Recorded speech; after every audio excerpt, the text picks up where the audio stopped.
Kathy, would you please call the roll? Councilmember Bankert, Present. Councilmember Elliott, Here. Councilmember Harper, Present. Councilmember Shirley, Vice Mayor Roberts, Here. Mayor Gaddis, Here. City Manager Riegler, Here. City Attorney Trask. Here. Thank you, Kathy, and just to confirm, Councilmember Shirley is not on video, is that right? She is. She's on now? Yes. Oh. Decline. Hold on. She declined to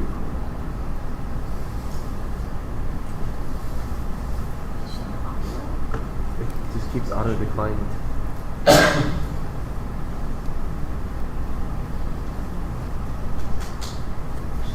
She's on there. Councilmember Shirley,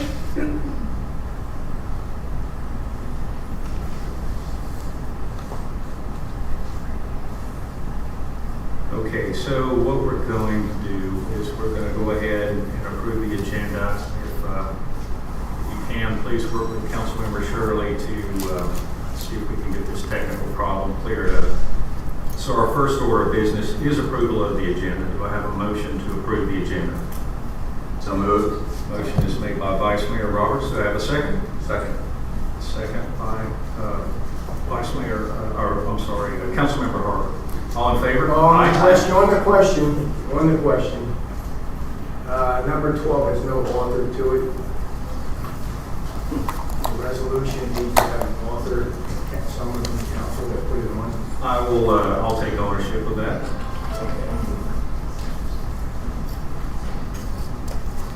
Any other questions? All right. All in favor? Aye. Any opposed? Yeah, big. All right. The agenda is approved. Now we are on to item 2, which we have presentations from the Pinellas County Sheriff's Office, beginning with the monthly law enforcement report. Good evening, Council. I'm Sergeant Amin with the Pinellas County Sheriff's Office. Yeah, there's a right there in the center. There we go. Is that better? Yes. All right. Sorry. Good evening. Sergeant Amin with the Pinellas County Sheriff's Office. I'm going to be delivering these stats for the month of March 2026. Overall, there are no major crime stats to report. There were 6 arrests made. These resulted from traffic initiatives, resulting from drug arrests, warrants, traffic-related DUI offenses. There were a total of 550 events that our deputies responded to. The most common activities were directed patrols, ordinance violations, and we have increased our activity with extra patrols for golf cart and e-bike violations. Overall, there were no crashes reported, and a total of 172 citations and warnings were issued. All right, council, any questions? Yes. For the sergeant, yes. I just want to thank you very much for increasing the activity for both the golf carts and the e-bikes. I think that is a health risk and appreciate your attention to that. Absolutely. Thank you. Can I ask for clarification? Can you define e-bike violation? Is that sidewalk usage? Is that speed? Is that how? So it's a combination of both. It's if there's pedestrians on the sidewalk, then we're enforcing that as well as the speed. We're monitoring, what size the e-bikes are, as well as what violations. They have to make sure there's proper lighting, proper, safety equipment, and, can't go over a certain speed limit. Thank you. Any other questions? No? Thank you, Sergeant. Thank you, Appreciate Council. you being here this evening. Thank you. All right, next up, that's Deputy Trump here. Sorry. Welcome. How do you mind the TV? I'm behind the screen over there. Good evening, Mayor and Council. We had a lighter month this last month in March, a little bit more rounded. Pretty much we've been going throughout the city. Excuse me, we've had a couple of issues as far as no permits and everything else, but we've gotten compliance on those. We are working on getting some compliance on a couple of projects that basically the contractors had, actually one had no permits or anything else through the county. They've since secured permits through the county and from the city. Another one was a project that was going on reference a pool and some paver projects in the back of the home. And they did have a permit from the county, but they were unaware they had to have a permit through the city also. So we're working on that, and that is forthcoming and should be actually taken care of, I think, here pretty soon. As I brought up last week, I have been working to try and help out the county so everybody understands as far as the phase 3 watering restrictions. So the county is going around, they are issuing some citations if they're seeing the watering restrictions. So I'm trying to get ahead of it a little bit, help them out, help out the residents by putting what we call as a 5-day notice, just kind of a warning notice on people's doors to make them aware. I'm giving them the website for the county and everything else so that they can look up in case I don't see them, because I will knock on the doors, and if I don't see them or can't make contact, I'm trying to give them a little bit of courtesy and give them the website and everything that they can look at. Other than that, that's been one of the major things we've been working on. We have been able to close several cases.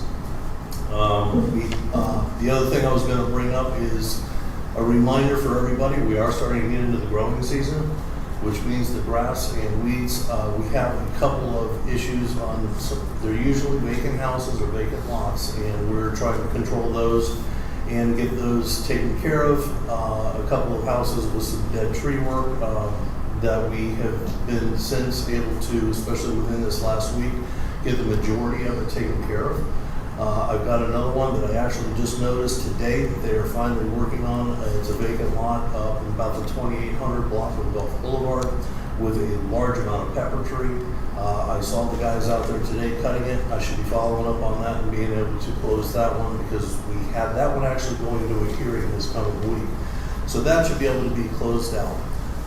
Throughout the month, I had 31 new cases, 37 closed cases. I did 36 follow-ups, and we currently have 20 cases that are currently open, and several of those are the irrigation violations. I usually check back on those after 2 or 3 days and see if I'm seeing any evidence that it's still continuing. But for the most part, those are getting closed out pretty quickly once people get my notice. Any questions? Council? No? Yes, sir. Officer Trump, can I ask you about the watering violations in particular? How is that measured? Is that just a visual violation? Is it a water meter usage violation? How are they determining where the problems are occurring? Right now, it's a visual, especially on my side, Okay. because it goes by your address, whether you're even or you're odd address. Right. So the even addresses are on Tuesdays between 8:30 at night and 11:59, or midnight to 4 in the morning. The odd addresses are on Thursday night. I'm pretty sure I've got that's not backwards. But the odd address would be same hours, but Thursday nights. All right, so it's just very obvious when they're running at 10 a.m. that there's a violation. That's correct. Got I mean, it. if I see them 8, 9, 10 o'clock in the morning and stuff, I'm putting a notice on Oh, the wait, door. Just trying right. to help them out, help our citizens out. I have not written any violations, but the county is going around checking. I appreciate it. Thank you for the clarification. Any other questions or comments? Yes, Vice Just- Mayor Roberts. Just a quick comment from personal experience. Not this particular round, but a previous time we were under type restrictions. Shortly after the meters were installed, I did receive something in the mail about some watering that was taking place at my residence. I'm sure it wasn't because I turned it on, but it was at an off time or off day. And I received something in the mail that said, hey, next time this is going to be a fine. So I'm pretty confident they were able to do that via the meter. So they can do that again. They can tell you what the usage is. I'm sure they can tell you when the usage is. So that makes perfectly good sense. And I apologize, I don't have a perfect answer. No, that's good. I mean, I know it's a very subjective conversation, and everybody's trying to get used to it. I mean, I think the biggest problem I run into is an individual that pre-programmed irrigation systems in the lead town, and there's nobody there to reprogram what they currently have. And that would be correct, and that's what I'm usually putting on my notice, please reprogram, and I'm putting down the county website so that they can find out the exact hours and everything else on the top of the notice and take it to their door. Perfect. I've had several of them, I've been able to make contact with them, we didn't know, we're changing it straight away, and I'm getting pretty good compliance. Perfect. Thank you very much. I'll add on to that. Whenever we replaced our grass in our yard, we had to run the sprinklers for days and days and days to get it going. Yes. And we did receive an extra charge. They probably do. So the last thing that I have is, obviously, we have a lot of construction sites going on in the city right now. I think the last count, we actually have 20, I think roughly 20 construction sites. It's not a perfect system. We're trying to go around and make sure that they're cleaning up the sites, at least keeping somewhat order on them, trying to get them to sweep up, make sure they're sweeping up the curbs and keeping things in somewhat order. It's never going to be perfect in a construction site, so just bear with us a little bit, and we're doing the best that we can. All right, thank you very much. On the watering, I'm sorry? on the watering, Yes, sir. we're talking about usage. There's no time limit that you're allowed to use. I don't see the document that was put out. It's the time, the hours are limited, but if you have zones, like most people do, they have 2 to 5 zones, 7 Yes, sir. zones.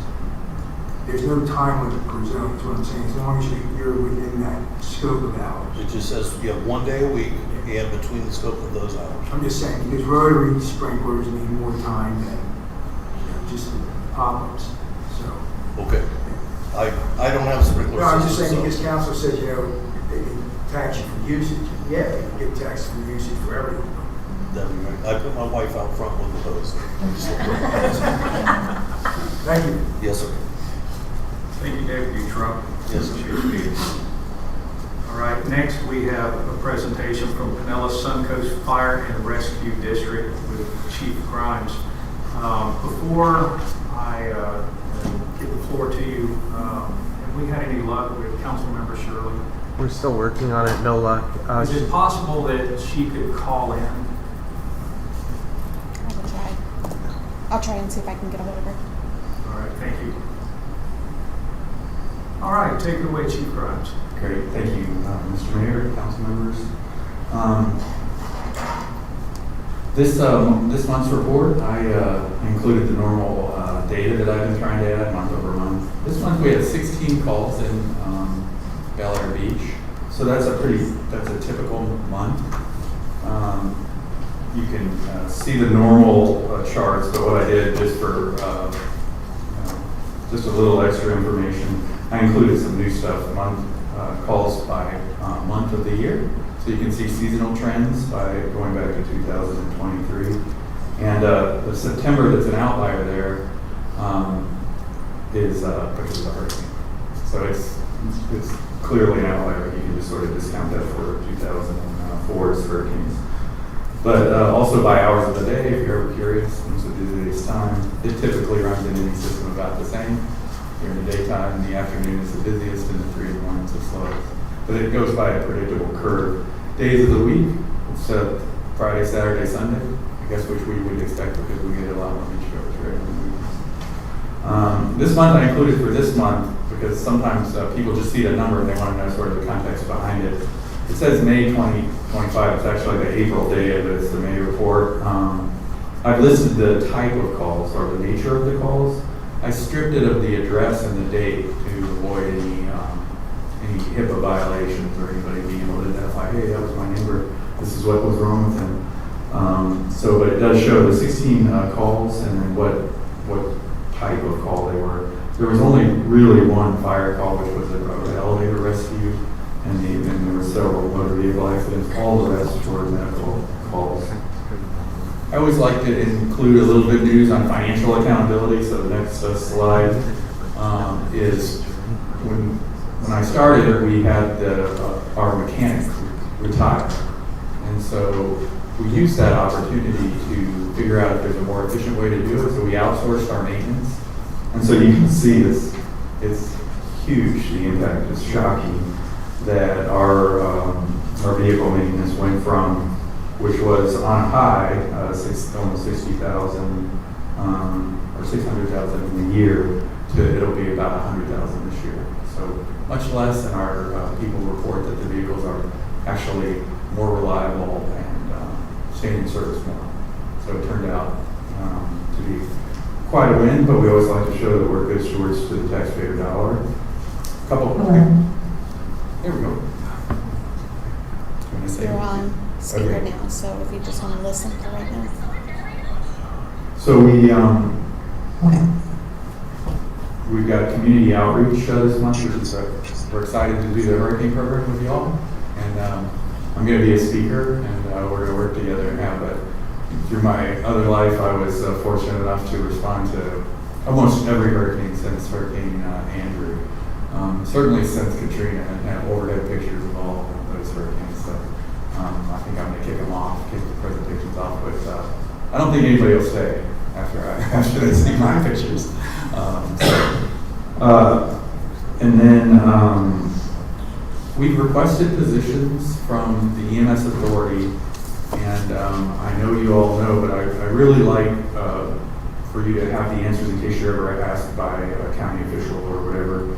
But in this county, we're controlled by the EMS authority, and they have a separate tax than us. It's a 0.80 mil, and they provide us funds for paramedics, and they also provide the funds for the ambulances, the Sunstar ambulances that respond. So we currently have 3 paramedic positions in the district, 1 for each station. We've asked for 2 additional positions because we're adding the North Station, the one to serve you, Station 75. And we also think that there should be a transport-capable rescue serving the barrier islands in this area. I included 2 pictures in your chart. The one in the middle, or the one the page, shows the green is non-ambulance, non-rescue coverage, and it shows that there's no coverage here. And the picture on the right-hand side, under the slide that's EMS request status, shows the picture that you've seen over and over, which is response times to this area. And that's why we're putting in Station 75 in. So it's a big ask of the county, for us, for the county, to ask for that many positions at once, but we really feel like it's getting us to the minimum level. Sorry, I should have gone along on the PowerPoint. On the monthly calls, I did a heat map as well, which is showing on the screen. And it shows where the calls actually happen. So you can see it's sort of north of the bridge, the causeway, of course. This is the financial accountability slide, the Hurricane Expo, now we're where I was. So the middle is rescue coverage, which shows the green shows no coverage, and the purple is where there is coverage. So we're asking for coverage there, and then the right is the map you're familiar with.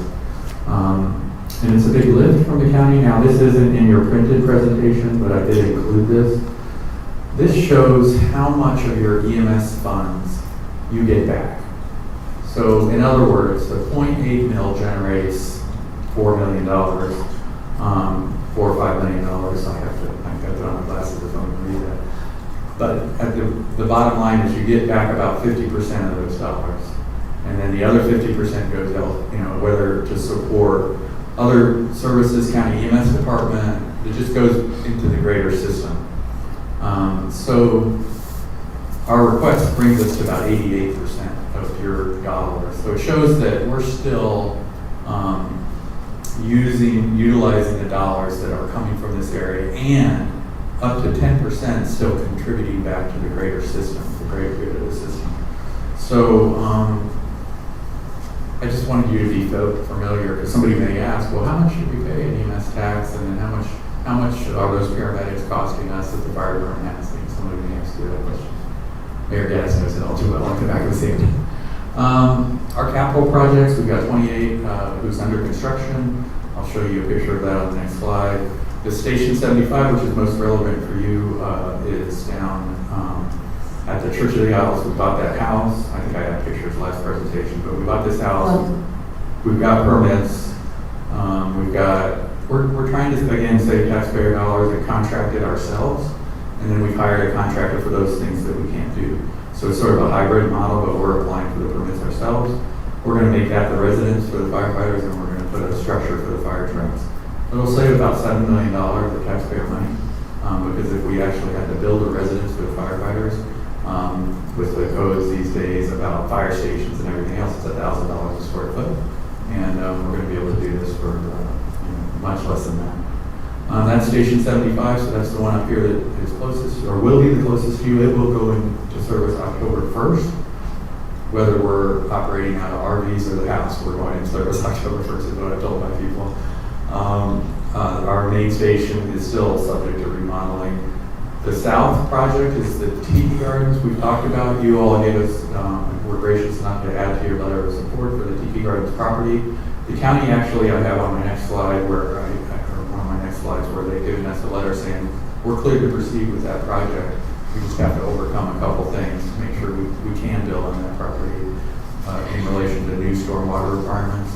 And then we were negotiating over price. Of course, I want it for nothing, and the county wants fair market value, and I'm sure I'm like, I don't want to tax our taxpayer. We're not going to tax them to buy the property from themselves because they already own the property. So that's my argument, and we'll see where we end up. And so that would be Station 26, our south station. So just a couple. This is Station 28 going on mainland. It's broke ground, and the footers are in, and they're getting ready to go vertical in about 2 weeks. They call it, where the walls will start going up. This is the ChatGPT's version of the Tiki Garden station. It's got tiki poles and everything. But that's a letter from the county that I included in there.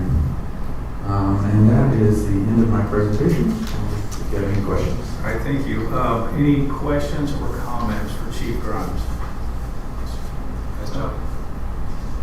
Thank you for being here tonight. I appreciate it. Thank you. All right, now we are up to item number 4, which is a proclamation. This is concerning National Safe Boating Week, which is May 16th through the 22nd, 2026. We have some special guests here tonight. Members of the United States Coast Guard Auxiliary Flotilla 11-1. Welcome. All right. They are going to be here on Wednesday, May the 6th from 6 to 8 at our Hurricane and Water Safety Expo to answer all your questions concerning boat safety inspections, boater safety classes, life jackets, and other boater safety equipment. Before I read this proclamation, is there anything you'd like to say? Hi, I'm Betsy Scott, Flotilla Commander. We'd like to thank you and Council for honoring us with this proclamation. It is very near and dear to our hearts with boater safety. We look forward to the Boating Expo this Wednesday, and if we can leave just one message to any boaters here today, is please wear your life jackets. Life jackets can and do save lives. Most boating accidents are because fatalities are due to drowning, and 87% were not wearing life jackets. So if I have one message to everyone today, is please wear your life jackets. Thank you very much. It's an honor to have you here, and now I will read the proclamation. National Safe Boating Week, May 16th through the 22nd, 2026. Whereas for over 100 million Americans, boating continues to be a popular recreational activity with individuals and families enjoying time on the water through boating, sailing, paddling, and fishing. And whereas the United States Coast Guard, along with federal, state, and local safe boating partners, encourages all boaters to explore and enjoy America's waterways responsibly. And whereas safe boating begins with proper preparation, and the Coast Guard estimates that human error is the leading cause of boating accidents, with life jackets capable of preventing nearly 75% of boating fatalities. And whereas boaters are encouraged to follow basic safety practices, including carrying proper emergency and communication equipment, wearing life jackets, attending boating safety courses, participating in vessel safety checks, and avoiding alcohol while operating a vessel. And whereas on average, approximately 650 people die each year in boating-related accidents in the United States, with a majority of fatalities caused by drowning. And whereas the vast majority of these accidents are caused by human error or poor judgment rather than equipment or environmental factors. And whereas many lives could be saved each year if boaters consistently wore life jackets while on the water. And whereas National Safe Boating Week serves as an important opportunity to raise awareness of boating safety and promote responsible recreation on the water year-round. Now therefore, be it proclaimed by the mayor of the city of Bel Air Beach, Florida, that Section 1, the city of Bel Air Beach hereby supports the goals of the National Safe Boating Campaign and recognizes May 16th through the 22nd, 2026 as National Safe Boating Week. Section 2, all residents and visitors are encouraged to practice safe boating habits, wear life jackets, and take appropriate precautions to ensure safety on the water. Section 3, this proclamation shall become effective immediately upon approval. Proclaimed this 4th day of May, 2026, and signed by me, Mayor Dave Gaddis.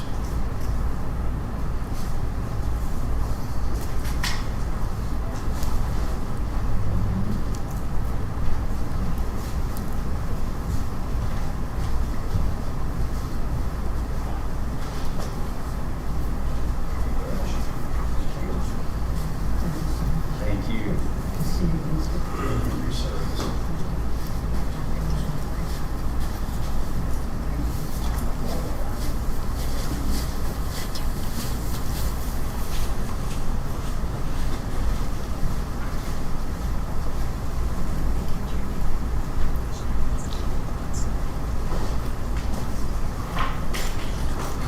All right, now we're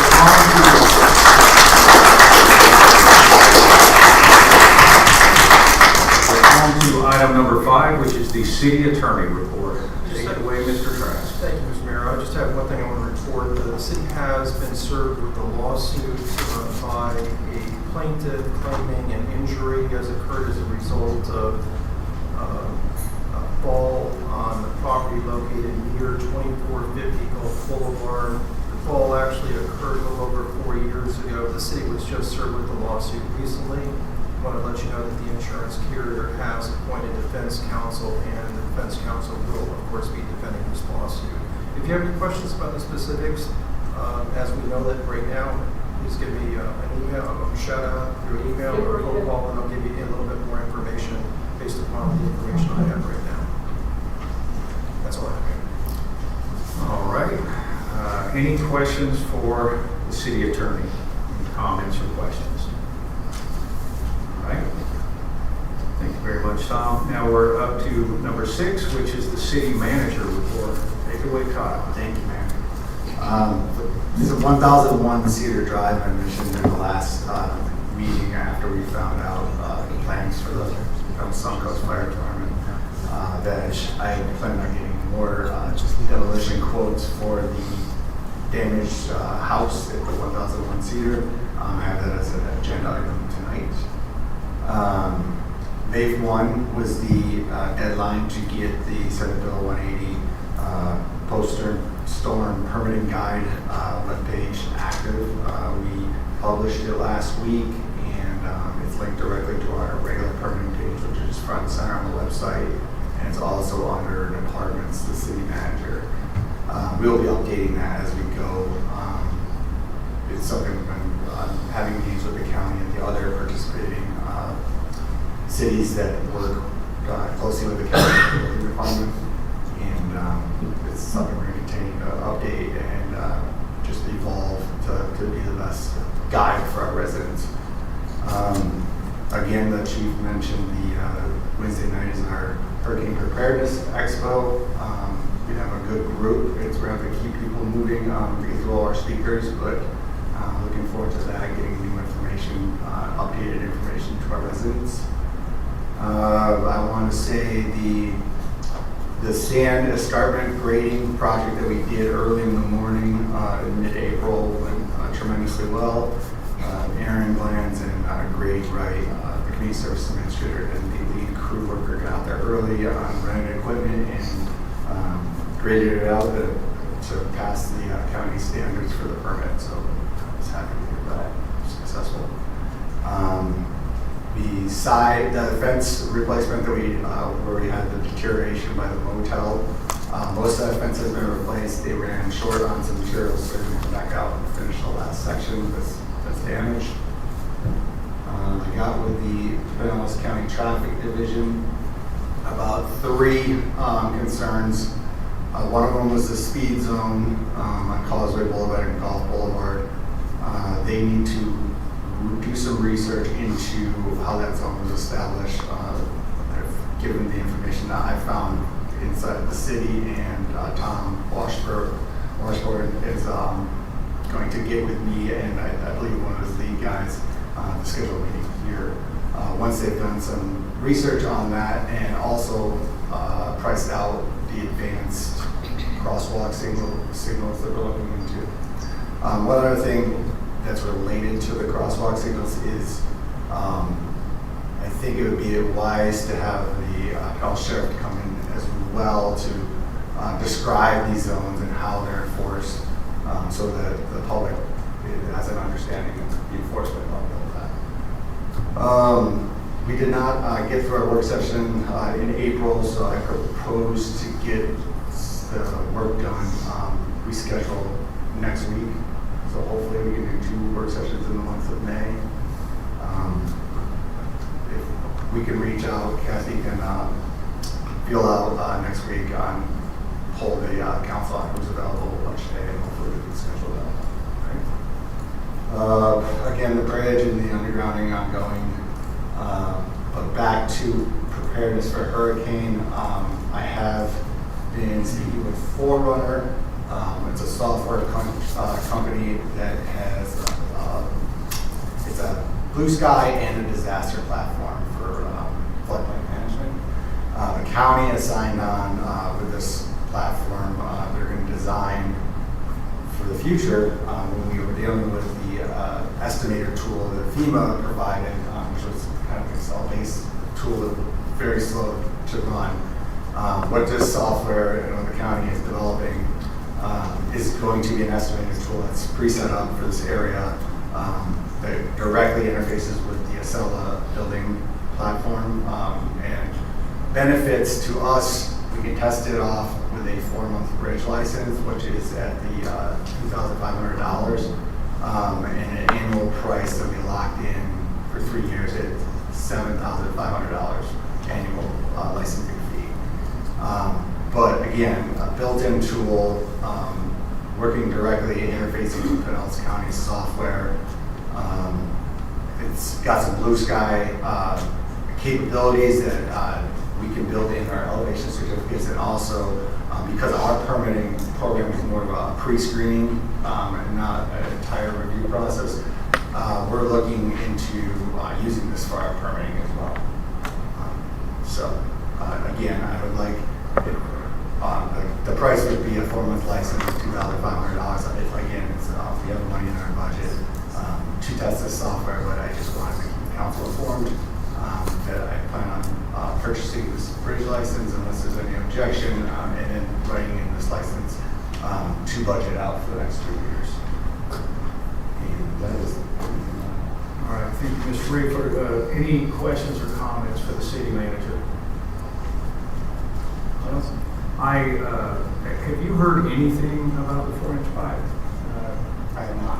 I was waiting afterwards and there was no new information.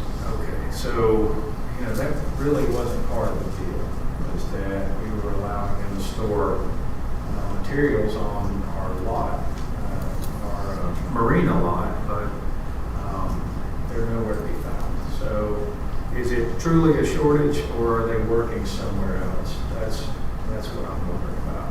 To my knowledge, there's no 4-inch in the marina lot. Some 3-inch was delivered for another city, but we have not gotten any 4-inch. So there's not some sitting there that is somebody else's. All right, I don't have anything else. Last chance. Tim, Yes. I have a quick question about Morgan Park. There is a dune entrance. There's from the barrier, from the cover and the restroom, there's an entrance out to the beach. I consistently see people taking shortcuts through the dunes, which we are trying to regenerate. Is there any mechanism for putting some type of silk screen to guide people to walk the correct path versus cutting through the dunes? Or I was out there last week, and we have placed more signs on each side. That doesn't seem to be doing it. I can ask coastal management for some sort of barrier that we can put up. Okay. Permit.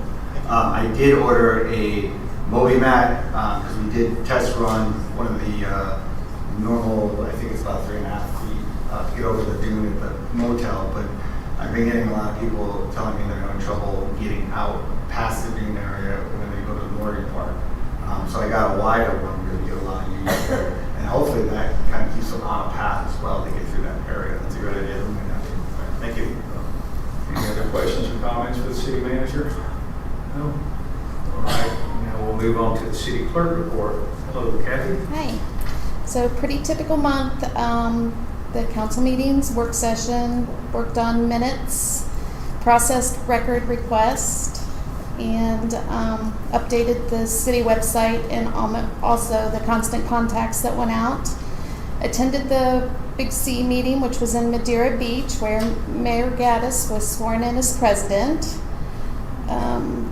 We do have the Hurricane Expo going on this Wednesday at 6 p.m. Just a reminder that the financial disclosures are due July 1st. We are looking for volunteers to place flags for Memorial Day weekend. If anybody's interested, to call the front office, please. And I will be out on vacation starting the 8th of this month through the 15th. And my yearly evaluation is in your packet. All right, any questions or comments for the city clerk? Congratulations on a very nice start first year. Thank you. All right, now we are on to item number 8, which is citizen comments. I had a brief conversation about possibly limiting the number of yields, and one of our citizens that wanted to speak asked for 12 minutes. I've agreed to allow that, 3 yields, to make it 12 minutes. But what I'm going to ask is that we limit the entire citizen comment section to 30 minutes at this time, and then at the end of the meeting, we can come back. That way everyone gets the opportunity to be heard. In the event that the comments run long, we can at least get business done before that happens. If the council is okay with that, then that's the plan that, the way that I'd like to handle it. Everyone good with that? All right. Mayor, is that 3 minutes per resident, or you said? It's 3 minutes per resident, but they're allowed to yield. And so basically what happens is if another resident wants to give up his time, then that 3 minutes is awarded to the current speaker. And because of one speaker wants 12 minutes, I'm going to allow that to happen, and then we'll see how the rest of the meeting goes. Now we're going to open the floor for citizen comments. This is the time for members of the community to address the council. Someone speaking? Jody? Yes. We're trying to hear if that feedback is coming from you. Well, I have my phone muted. How can I mute myself?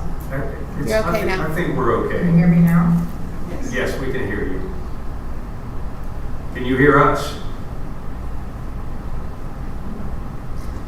She's muted. Is she muted? Jody?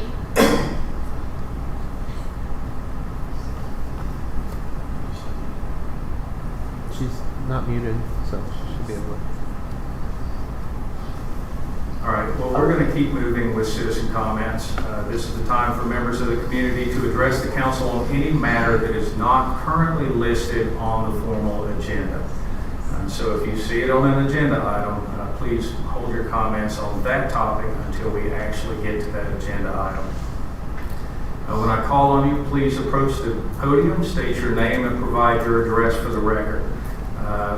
The normal limit is 3 minutes, but if another person in the audience would like to yield their time, I need that person to announce their name and that they are yielding their time, so we have it on record of who's actually given up their opportunity to speak. If another, let's see, I think that's it. We're gonna, like I said before, we're gonna do this for 30 minutes, and then we will resume towards the end of the meeting.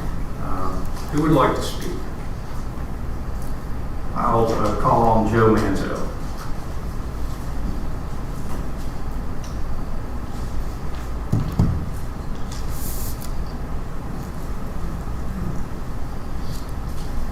It's my understanding you've got people that are yielding their time. May I do. They'll identify themselves. Okay. Thank you. Welcome. Thank you. Honorable Mayor, Council, I think you all know me, former Mayor Joseph Manzo, also Florida Attorney at Law. I do represent some people on this issue. They'll stay anonymous because I don't have an issue with Bel Air Beach. It's against Bel Air Shore right now. I was here last Monday. I heard some stuff, and I wanted to try and bring some information to this council. For those of you expecting a war between me and Dave Gaddis, I think I'm going to surprise you the other way at the end of this, but stay tuned. Prior interlocal agreement. We started a 2003 prior interlocal agreement. I had criticized that. I said it was a terrible agreement. I had two problems with it. Number one, it had a one-sided indemnification clause. Basically, Bel Air Beach has to indemnify Bel Air Shore for pretty much anything that goes on that lot, short of gross negligence. That turned into a situation where when they had this umbrella ban, they sent Bel Air Beach a bill for $40,000 for legal. That's ridiculous. And thankfully, you did not pay that, and I'm proud of everyone who declined that. That's a provision that has to go, or it has to be taken care of better. I have no problem. A resident twists their ankle going to the beach, that's on us. But, you know, somebody parks a truck there and is there workers, that's on them. The other thing is with respect to the enforcement of the parking regulations. It used to be that Bel Air Beach enforced the parking regulations. Now it's turned over to Bel Air Shore. That happened several years back, and they're not doing the greatest of job. They'll issue 10 citations a month. Anyone who goes there, and particularly during the heavy season, you can issue 10 citations in one night. So I'd like to see a little better enforcement, because a lot of those folks are the ones that are abusing the privileges. They're the ones that are sitting on seawalls. Now let's talk about this latest interlocal draft. This was actually the third iteration, I believe, of the interlocal draft that we saw last Monday. And we were feeling, and myself and other people were feeling, that this thing was getting ready to be teed up for passage. It was getting close. And there were some issues with it. Number one, the city of Bel Air Beach, and everyone else for that matter, does not have a legal right to interfere with the deeded rights that belong to the citizens. Those rights inure to the citizens. They run with our property. You can certainly talk about who's going to sweep the parking lot. I can't say anything about that. But if you start taking away rights or you start giving beach usage, that's a problem. That interferes with the core values and our core rights. That we cannot let happen. Okay? So I think everybody's in agreement with that. And don't believe me, I want you to read something that I read from March 1998. It said, quote, "It is the lot owners and not the city of Bel Air Beach that enjoys these property rights. Each property owner has an individual claim on the use of the property."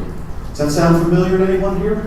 Those are words of Thomas J. Trask, back when there was an issue with the gates, when they were first put in without our permission.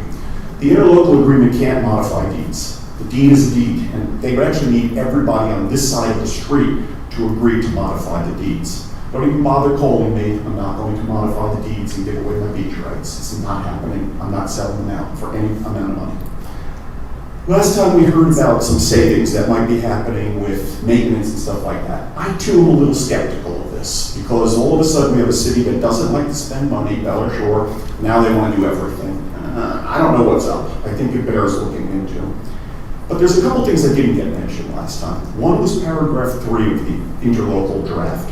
Paragraph 3 reads that we have a non-exclusive right to use the lots. And it says that the city's residents and property owners shall have the same rights to use the lots as residents and property owners in Bel Air Shore. I'm not sure if this is a drafting mistake. I read it 3 times over. Bel Air Shore doesn't have any rights to use the lot. So if we have the same rights as them, we have nothing. It's the other way around. They're the ones that have nothing.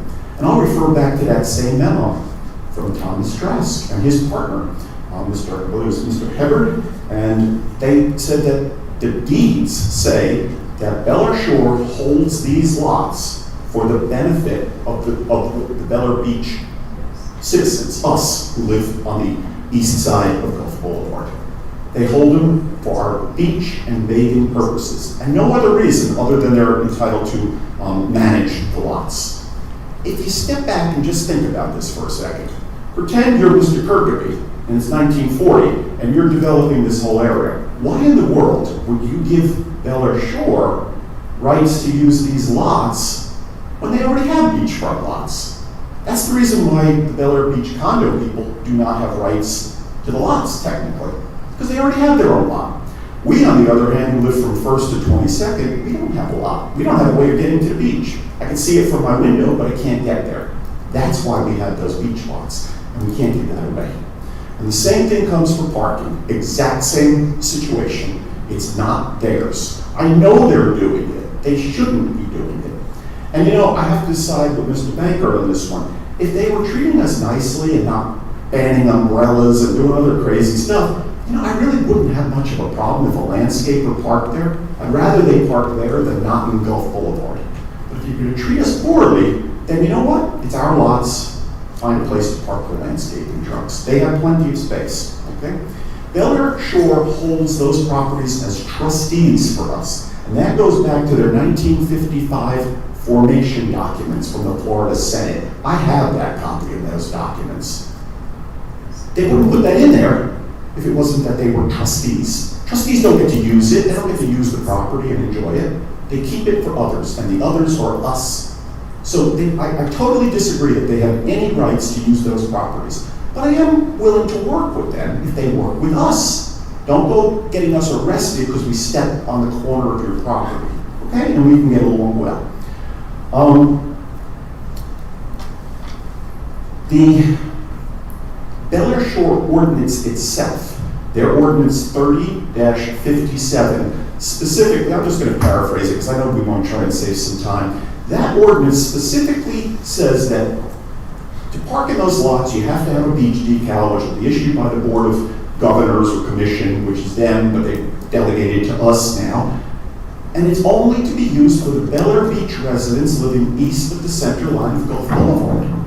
This is their ordinance. And I also have a picture in my collection, they've taken the sign down, which said parking limited to Bel Air Beach residents. Now they put a whole new sign saying, hey, it's our lot too. It's our lot and your lot. No, it's not. Okay? So I have a problem with that. And Mr. Trask's memo, which I'm not going to share, okay, but this memo that he wrote back when there was a problem with the gates bears everything I'm saying out. So we have 2 attorneys who looked at it. And I'm not the only 2. There were other attorneys involved at the time. They all agreed with us. I do have an issue. Something came up that night about Mr. Trask saying that his firm would represent Bel Air Shore if litigation arises. That appears in the August 4th, 2025 minutes. It's the official record of the city. That dog can't hunt, okay? He's the lead person, along with Dave Gaddis here, doing our negotiation for the city. And in my opinion, it's a conflict. I talked to other attorneys, they think it's a conflict. I talked to a city attorney, they think it's a conflict. I talked to Florida Bar, they think it's a conflict. I'm not sure what Mr. Trask is thinking. I'm not going to tell him not to do it, but we're going to be faced with a motion to be removed if this ever gets to litigation, which, hear me clearly, I hope it doesn't.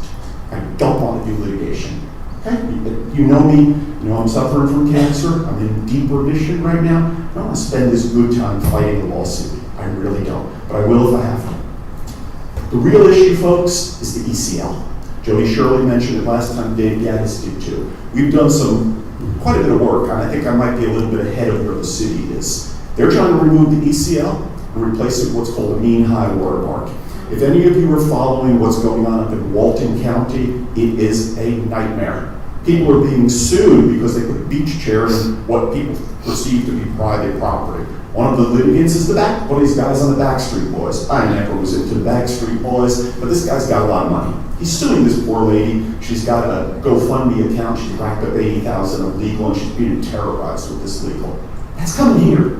I'm not so worried that I'm going to be the person sued. I can defend myself. But I don't want some unwary person to put a chair in the sand and have to be facing a lawsuit. Make no mistake about it. Some of these people across the street, not all of them, have those resources and they will do something like that. I can see that happening. Together, we can be a formidable force. And I will tell you, the last meeting was not so good. But afterwards, I'm going to give credit to Dave Gaddis and his wife Wendy. Actually, Wendy approached me, which takes a lot of courage because a lot of people won't approach me. And she and I had a nice discussion, and Dave came over, and we've agreed to work together. Now, I'll tell you something, folks. You put your forces and my forces together and our background knowledge, we have a chance to work against them, and mainly on this ECL issue. This is going to be tough. This is a shall vacate title, so they just have to get 50% of their linear feet, and they're able to vacate that.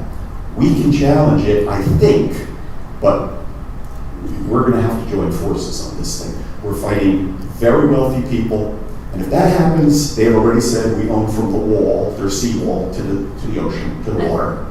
That leaves you nowhere. You can't walk the beach anymore. I'm a really good swimmer. I go out there and swim sometime for, quarter of a mile. You get caught in a little cross current and you get pulled to some, house, you better be able to swim back, because if you jump out and somebody sees you walking on their property and it's posted, that's a trespass. And that's a first-degree misdemeanor that could send you to county jail for a year. Folks, I'm not trying to scare you, but that's what could happen. That's what's happening up in Walton. We see it. And I think it's coming to a beach near you. So I'm trying to avoid it. And I'm going to join forces with you.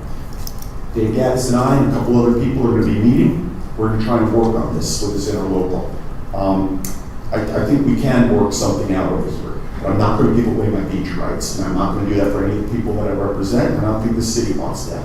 So our beach rights are sacred. Particularly if they do succeed in removing the ECL, we need to keep our beaches, because we have 6 blocks that have to share one little lot. They put 3 or 4 people on their lot. We got 6 blocks that have to share it. And 6th Street, not too big. Okay? So I come tonight to ask your help. I ask your understanding. There's a lot of misinformation. People are out there, Manzo wants to sue. I don't want to sue anybody. But I work my life to get my property.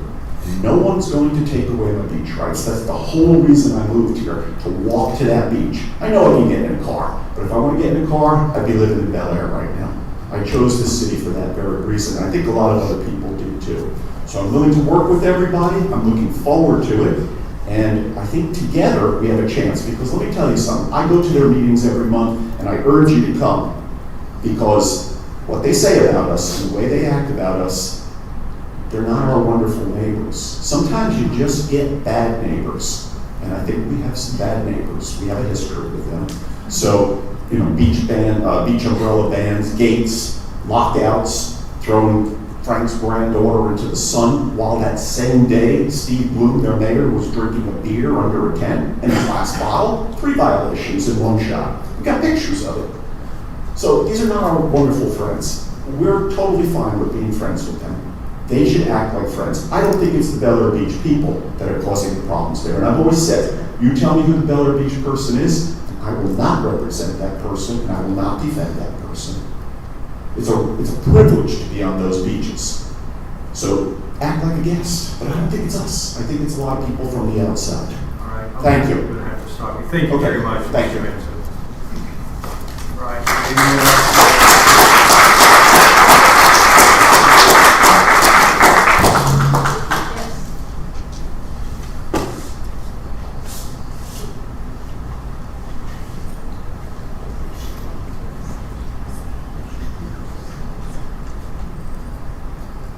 Good evening. My name is Vivian Oliva. I've been associated and a resident of Bel Air Beach since 1950, when I was 4 years old. We had a home here that we rented. We started by renting it. Later we bought it, and in our deed it gave us beach access. Mr. Cuesta and Mr. Kirkby wrote that into our deed. And it's a perpetual access. And in the 80s, my father had to sue because someone came in, took out the fence that separated that 6-foot area without saying anything. And when my dad tried to speak to him, saying, look at the deed, but he didn't want to look at the deed. He wanted to lock us out. So my dad went to court and won. Perpetual easement rights. The judge's words were, What part of perpetual easement rights do you not understand, sir? The gentleman who brought the suit ended up having to pay for court costs, our lawyer, their lawyer, and the city. We cannot give up what we have been given in perpetuity. We cannot give up because every time the tide changes across the street, we have a new set of people who know nothing about this area. I have 75 years plus in this area. And I would hope that our city council and our mayor and our manager and our lawyer are there to defend these perpetual easement rights. Thank you.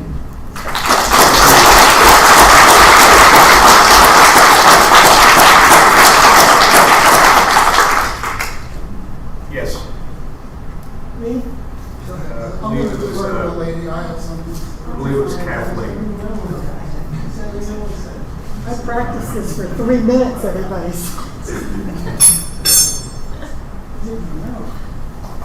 My name is Kathleen Glazer. I live at 106 21st Street.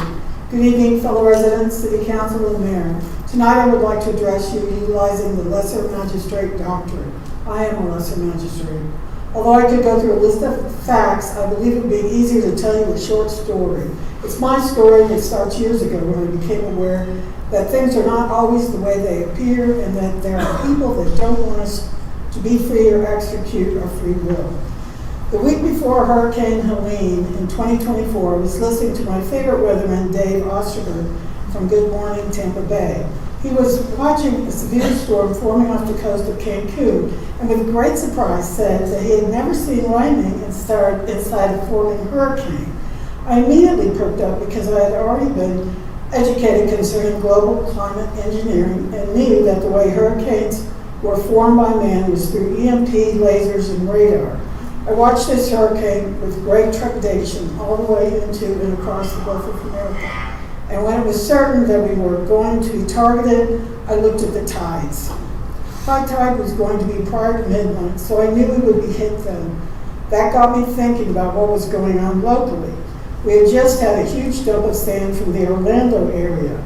I was convinced this was going to be a huge problem since it would travel farther than the normal beach Gulf sand because of its weight. I prepared a PowerPoint briefing for Sheriff Galtieri, putting all I knew about weather warfare and my fear of the way the water stand would react into a concise format. I dropped it off to his office the day before Hurricane Helene hit. I made sure I addressed United Nations Agenda 2030, which specifically includes a map of the world and all the places that what they want for the United Nations. Was this another land grab? Easier to get people to leave willingly after destroying their homes and property. It only made me mad. Later that year, we had our street resurfaced and the gutters redone. The street is now higher than it was and the gutters shallower, which will make the next hurricane, natural or man-made, even more challenging to survive. The water will come farther up our property. I wanted to know why our gutters weren't deeper. I was told that Pinellas County has a one-size-fits-all drafted street resurfacing requirement for all of us. By this age, I know that one size never fits all, and in some cases can make things more dangerous. There was no work done on Bay Drive. During Helene, when the water hit the end of the street, it started backing up. This is going to be much worse now that there will be even more water trying to find a way out. We are heading into hurricane season. It's time to address our unique city problems. One size doesn't fit all for Bel Air Beach streets. It's time to educate the residents, council, and you, Mayor, on how this one part of the UN Agenda 2030 will affect us in the future. Time to become educated concerning geoengineering. I'm aware that our governor passed legislation that stopped chemical spraying of our skies. This is only part of geoengineering. Time to put these two new or foreign ideas together and work to combat them. No one will get anywhere without us working together. Having residents that are passionate needs to be embraced, not discouraged. We have some incredible minds in this city. It's time to work together. It's time to look to the future with fresh ideas, not live in the past. This is a very different world. I have with me some global climate modification folders, or just leaflets, that I'll leave over there for anybody who's interested. If you want to talk to me one-on-one, I'd be happy to do that too, because I've studied this for quite a while. I'm probably over 3 months. All right. Yes.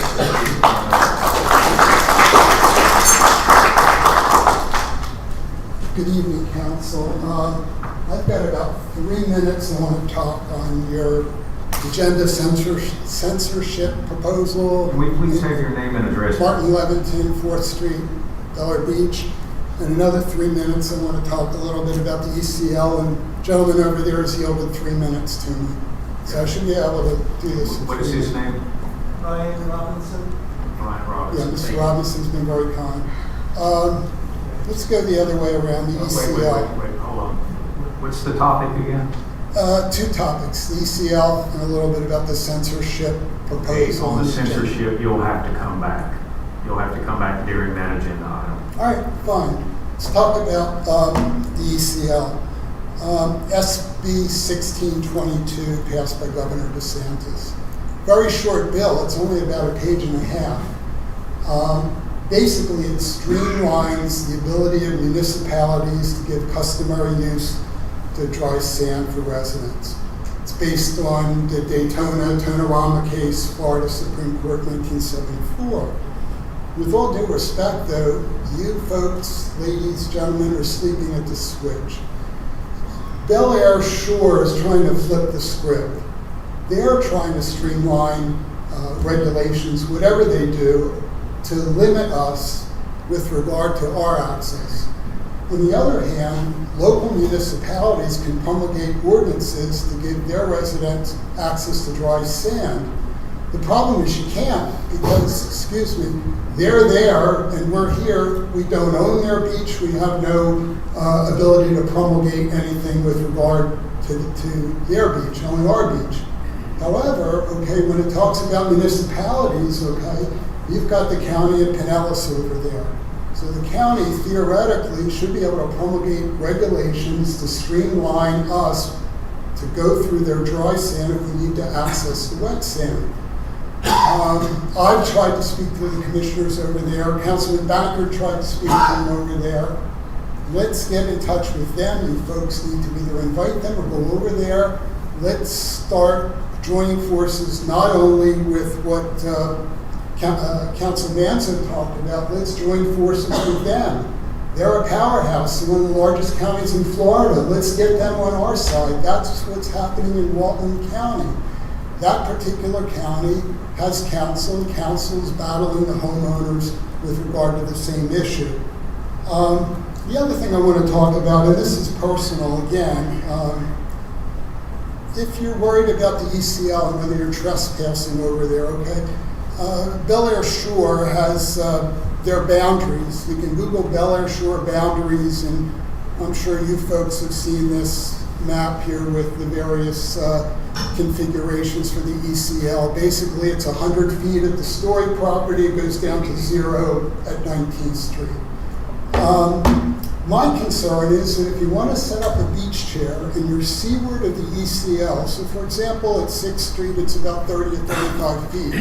If I want to set up a beach chair down near the water, I don't want to be bothered by law enforcement. I'm sitting in the sand that belongs to the state of Florida. And I think our law enforcement needs to understand that. There is no mean high water line right now. So basically, the ECL controls. So stop bothering people when they take a beach chair and go down to the water's edge, because they're not on anybody's property, assuming that they're seaward of the ECL. That's a concern. I'll be back to talk a little bit about the censorship, but I think Joe Manzo was right. We need to join forces and perhaps involve Pinellas County. They've got firepower, and I think with you folks and some of the private citizens and some of the contributions we make. I'm a lawyer, I'm not licensed in Florida, but I'm more than willing to pitch in pro hoc vice if that's necessary. Let's get those folks involved because this is a Super Bowl here when it comes to access to the dry sand. Thanks very much. Thank you, Mr. Chairman. Mayor, We have time for another. can Yes. I get Ryan Robinson's address, please? For the record? 16th Street. Okay, thank you. Would anyone else like to speak? All right, citizen comments are now closed. All right, city manager follow-up. Mr. Riegler, any comments? No. All right. Now we will move on to the consent agenda. This is item number 10. This is for approval of the April 6, 2026 City Council meeting minutes. Do I have a motion to approve? Motion. Motion is made by Councilmember Banker. Do I have a second? Second. A second by Councilmember Elliott. All in favor? Aye. Any opposed? All right, the consent agenda passes. Are we able to hear Councilmember Shirley now? Jody?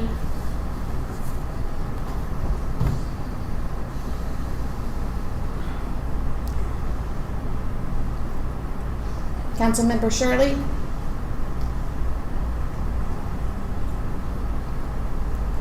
Is she not on?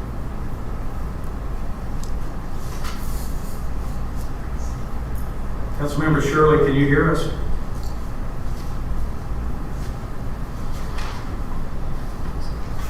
All right. Yes, are you there?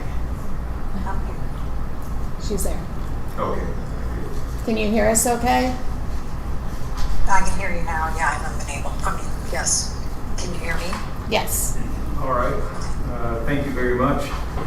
Now we are on to the regular agenda, which is item number 11. This is consideration of ordinance 2026-02. Tom, would you please read the ordinance, then give us a brief description of its purpose?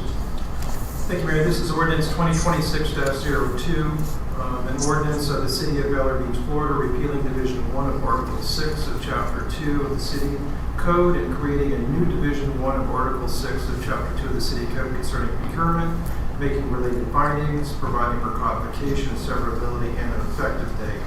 As the second and final reading of ordinance 2026-02 by title only, it was first read on April 6, 2026. It did pass 6-0. There were no changes since then.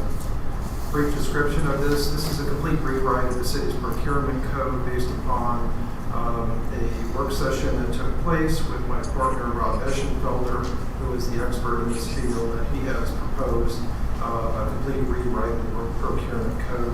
One of the bigger items on the procurement code is the actual dollar amount of individual purchases. The individual purchase category went up to $75,000 from $20,000. It also provides for minimum solicitation requirements, cancellation of RFPs and ITBs. It also talks about construction contracts, design and build procedures, and so on. So it's a complete rewrite of the code, and there have been no changes since the first reading. I'd be happy to answer any questions that you have. All right, thank you, Tom. Let's go to the citizens for comments on this ordinance. Would any citizen like to speak? All right, seeing as we have none, citizen comments are now closed. Council, I'm going to need a motion to approve ordinance 2026-02. So moved. Motion is made by Vice Mayor Roberts. Do I have a second? Second. Second by Councilmember Harper. Mr. Roberts, you have the floor. Thank you, Mayor. This is the second reading. We passed this on the first reading at the last council meeting. No changes have been made. I think we need to vote. Other comments from the council? No? All right, Kathy, would you please call the roll? Councilmember Bankert? Yes. Councilmember Elliott? Yes. Councilmember Harper? Yes. Councilmember Shirley? Aye. Vice Mayor Roberts? Aye. Mayor Gaddis? Aye. So the ordinance passes unanimously, and we will move forward with that. All right, we are now on to item number 12. This is consideration of resolution 2026-03. City Attorney Trask, would you please read the resolution? Yes. Yes, Mayor, this is Resolution 2026-03, a resolution of the City Council of the City of Bel Air Beach, Florida, censuring Councilmember Frank Bankert for conduct unbecoming of an elected official, providing findings of fact regarding of the city. I'm sorry, point of order is being called. Let's go back to the Code of Ordinances. And I do not believe the person that made this motion has the authority to do it. I will read 2.62B. The presiding officer or such other council members as may be presiding shall not move or second an issue. Hence, I've not made a motion. you're moving this resolution. I am not moving this resolution. You're having to read it into the record. The resolution is read, but a motion has not been made on this resolution. You're moving it to be read. It's not the same. Tom, would you please clarify? Yeah, this particular code section that you're referring to, Mr. Banker, is in relation to the actual motion made to approve the resolution or second the resolution while it's here on the table. It does not have anything to do with the reading of the actual agenda item. So shall I finish reading the agenda item? Well, you're the chair, you have to rule on my point of order. Well, I rule it. It's in your point of order is not founded. Okay, I'm going to go ahead and read the resolution title over again. So this is a resolution of the City Council of the City of Bel Air Beach, Florida, censuring Council Member Frank Bankert for conduct unbecoming of an elected official, providing findings of fact regarding the incitement of public disorder and the intentional disruption of the April 27, 2026 work session and providing an effective date. That was a reading of the resolution 2026-03 by title only. Thank you very much. All right, now let's go to the council for comments. It's the same rules. You have 3 minutes. If you would like someone to, if you'd like more time, you need to find someone to yield at that time. But Are you now opening this up for discussion? No, I'm going to the citizens for comments. Oh, you mentioned you're opening it up to the council. I'm sorry. I meant the citizens. Yes, the public. Yes. Let's go to the citizens for comments. Hold on a minute. If you're going to chair this, you're chairing this discussion, right? You have no right to chair the discussion. You have to yield the gavel. I think that you are mistaken. Well, let me read what I'm mistaken about. The mayor shall be the presiding officer of the city council and shall conduct all meetings using Robert's Rules of Order as a guideline of any words pertaining to the conduct of council meetings. The presiding officer shall vote on matters as a regular member of the council, but shall not move or second motions unless the presiding officer passes the gavel to the most senior council member, who will temporarily chair the meeting. Mr. Baker, I have not made a motion, nor have I seconded a motion. In fact, we've not even come to the portion to where someone will make a motion, because I always go to the citizens first. In the event that a motion is not made, at least the citizens can be heard whether a motion is made or not. Well, you're doing it backwards, but...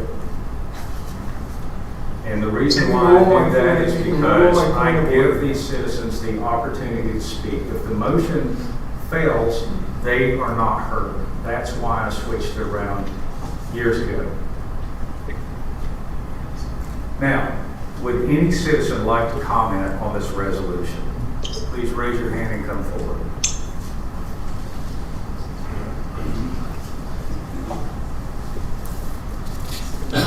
Thank you, Martin Levington again. And the gentleman in the green shirt is going to yield me a few more minutes. I should be able to wrap this up in about 3 or 4.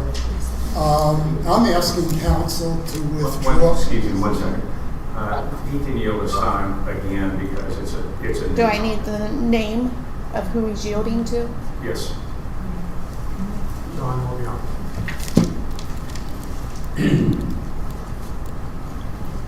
Sorry for the interruption. Yes, thank you, Mayor. I'm asking council to withdraw this resolution. Could you please speak into the microphone? Yeah, sorry about that. I'm asking council to withdraw this resolution. It's not constructive, okay? If anything, the tumult, okay, at the prior meeting, because I was there, as many people were really, that tumult was generated by us, not the councilman. I was there, we all were there. We were very angry, we were very excited because we didn't have an opportunity to speak. So the anger and everything that happened that evening was us. It should be on us, not Councilman Bankert. I think it's just not constructive based on some of the issues that we talked about tonight, which are crucial vis-a-vis Bel Air Shore, and just cut it out, just withdraw it. Let me say a couple of words about Frank, okay? When we were flooded and we got 4 feet of water, okay, and my wife was hysterical and evacuated for 5 months, and we didn't know what to do. Frank was basically a godsend to me and my wife as far as trying to navigate through the arduous permit processes, both here and over in Pinellas. It was a nightmare for us, but Frank helped us figure it out. Nobody else would have been able to do that. We're all worried about getting flooded again this year. What's going to happen, okay? Frank gave us some really good advice about how to protect our homes. There are companies going around putting in these flood barrier systems, which hopefully will work. Frank has one. I knew nothing about it. He took the time to show me his system, give me some advice about what some of the options were. Very knowledgeable as far as that was concerned.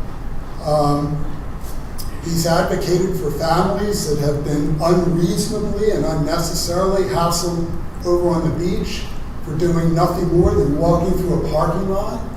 We've lived here for many, many years. He went to the state and Pinellas County building departments to try and ensure that those gates had permits because there are certain environmental requirements that are necessary. He wrote letters. My understanding, I wasn't here at the time, but from what I understand, he was instrumental in getting this city a $50,000 refund from Pinellas County Sheriff. Recently, he organized a 19th Street cleanup, and he actually got non-residents, okay, to clean up our trash. We don't want them on our beaches, but these folks came in, and Frank got them to help, and they were cleaning trash up on 19th Street. He's been our unofficial liaison to the goings-on in Bel Air Shore, I should say.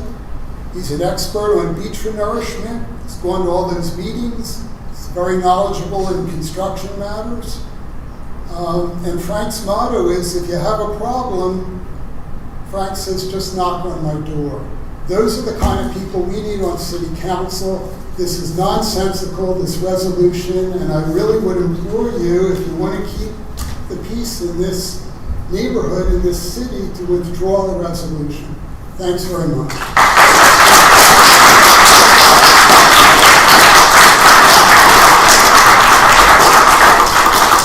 Anyone else like to speak? Yes. Yes, Mr. Mansell.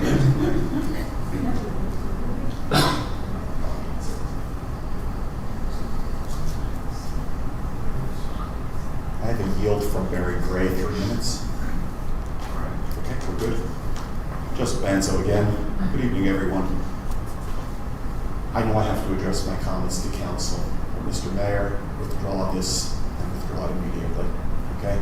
Frank Bankert is not your problem. I've listened to this tape 3 times, and I keep trying to find what's in this resolution and reconcile it. And I sat in that chair and I ran these meetings, and it's not easy. Okay, and when you get a thing like what happened last Monday, it's even more difficult. But Frank didn't do anything wrong. Frank spoke loudly. He spoke with passion. That's good. That's what we need. He was the only person who spoke with passion. And I was sitting in the back of the room. We could not hear Mr. Trask, and I had good hearing. We couldn't hear him. And that's why people were saying speak louder. He spoke forcefully. That's the way I speak when I go to court. He wanted his point to be heard. He didn't do anything wrong. There was a point when Mayor Gaddis said, "Can you please talk softer?" And Frank said, "Can you hear me?" Or it's something to the effect of, "Is everybody okay with my volume?" And everybody was clapping because everybody was fine with it. Jody Shirley called a point of order. And this is not to criticize Dave Gaddis, but it's important to this resolution. You didn't rule on that point of order. Mr. Bankert should have stopped talking. He didn't. You should have stopped him. You should have said, I have a point of order that I need to clear. You never cleared that point of order. We don't even know what Jody Shirley's point of order was on. And just like you just did tonight on Frank's point of order, you have to rule. Is it founded or not founded? That never got done. So he didn't break any rules because he wasn't informed of any rules. He didn't swear, which sometimes he's fond of doing. He didn't say any bad words. He didn't tell anybody to charge the stand. People were annoyed because they found out what was in this interlocal agreement. I think everybody was pretty well behaved. And if anything, after it was all over, I came back in, I was talking to some folks out in the hallway, and I saw my friend Martin here, and he and Dave Gaddis were discussing it. And David already called the next topic, and they were going at it. I mean, there was a pretty heated discussion going on.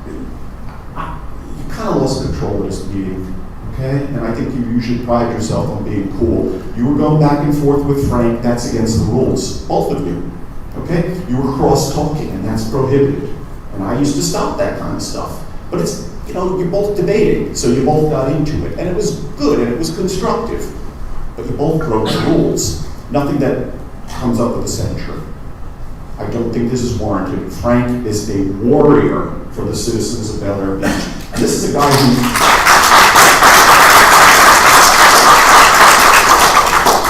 when he ran against me. He didn't like me very much. He thought I was a problem. And he got to know me and he said, wow, you're like me, you fight for Bel Air Beach. So don't step on this guy. This is the best guy we ever will have here. He's a voice of reason and he's a voice for the citizens. Please, Mr. Mayor, withdraw this one. It's not looking good, okay? Thank you.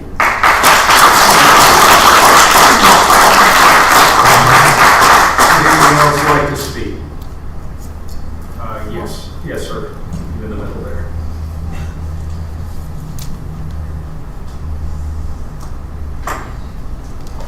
Hello, everybody. My name is David Fisher-Keller, 114 14th Street. I just wanted to follow up. I believe also that this resolution should be withdrawn for a lot, and I'll be short, a lot of the same reasons that Mr. Manzo already spoke to. But I think if anything, that evening, I think most people were thinking, read the room. I think Mr. Banker was reading the room, spoke up, spoke for, I think, a lot of the citizens that I heard. I love the fact that you had a passionate discussion. We need more of that. The thing I was most disappointed in the meeting was that others on the city council didn't also stand up and be passionate. I'm not saying you have to be as passionate as Frank was. I don't know Mr. Frank. We've never met. Would love to meet you. But it's important for us to have those discussions, and it's okay when things get a little bumpy in meetings. That means that you're having a conversation, that you're sharing your ideas with each other. So again, I would recommend withdrawing the censure, and I would, more than anything, recommend that we encourage this sort of discussion. I know you want to do it in maybe your closed sessions or whatever when you're meeting together before, so these meetings go smoother. But I think it's important for the city, the residents, to see when there isn't full agreement. When things go 6-0, that's not always a good thing. I think we want to see a little bit of the personalities and the passion come out. So I encourage you to all do that. Thank you. Thank you.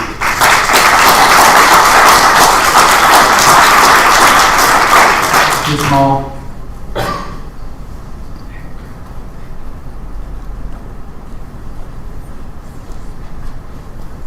I'm Debbie Mall. I live at 115 Causeway. I would also back what David said as far as I would like to see this ordinance dropped. Personally, I believe that our city has to take responsibility in what happened at that meeting and the citizens becoming very, very engaged and emotional about the issues. I said it for years. Our city does a very poor job of communicating with its residents and informing them of what's going on in the city. We need to be more proactive about things that will be discussed. And when you're not that way, it comes off to the citizens. I know you don't mean it this way, but it comes off to the citizens as you're hiding things from us. And so I would like to see us take responsibility as a city for doing better communication with our citizens about issues within the city so that we are more informed about them. I'm the one who posts on Facebook. I will take that responsibility. I'm the one who posted on Nextdoor. I take that responsibility. That was not Mr. Benkart, that was me. We drove a lot of people to that meeting through those sites because I believe that people need to be informed of what's going on in our city. And to just simply put it out there, we know more about chair yoga than we know about anything else in the city. And that should not be the case. So I would respectfully ask that you withdraw this ordinance.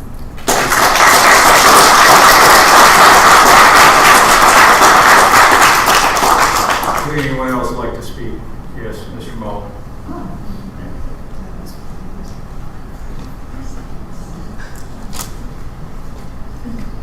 I'm Roger Mull at 115 Causeway Boulevard, and I didn't know this issue was coming up tonight, but it kind of surprises me. And what I would warn against is that when we were going through the individual council members as they were putting their thoughts, I was impressed with Jody Shirley talking in a very conciliatory manner about how we needed to start working together. And then Mr. Gaddis, our mayor, did the same thing, and it was a very positive environment. But one of the issues that has always happened in this community for a long time since this administration came in is that there's basically the people who don't have to share a beach with Bel Air Shore, and then there's the people who do have to share the beach with Bel Air Shore. And the uproar that came up, there was basically a lot of people who said, we don't want to give up our rights to the beach, and they're very emotional, but we don't want to do anything that fractionalizes the whole city. And there shouldn't be this us and them. And so I think you should withdraw this just because I do think that all of you want to work together and find a remedy for this awful situation with Bel Air Shore. But having this us and them as the way that I feel it exists with Bel Air Beach, that I don't want to see you guys not know what we're going through when we have to have everything looked at through a microscope when we go to the beach and have the police come and enforce their wishes and not ours. And I don't think the rest of the community that doesn't have to share the beach with Bel Air Shore, that has our own beach in the marina area and so forth, I don't think they understand what a negative situation that is. So I applaud you for all trying to work together, but I would withdraw this because you don't want the fractionalization of the city. And I know that everybody that was in this meeting, we weren't trying to pick on Frank or you, Mayor. We were trying to voice our frustration with not being heard. So I applaud you though for considering various issues over here tonight. I would think that it would be an honorable thing to do to drop this present issue. Thank you.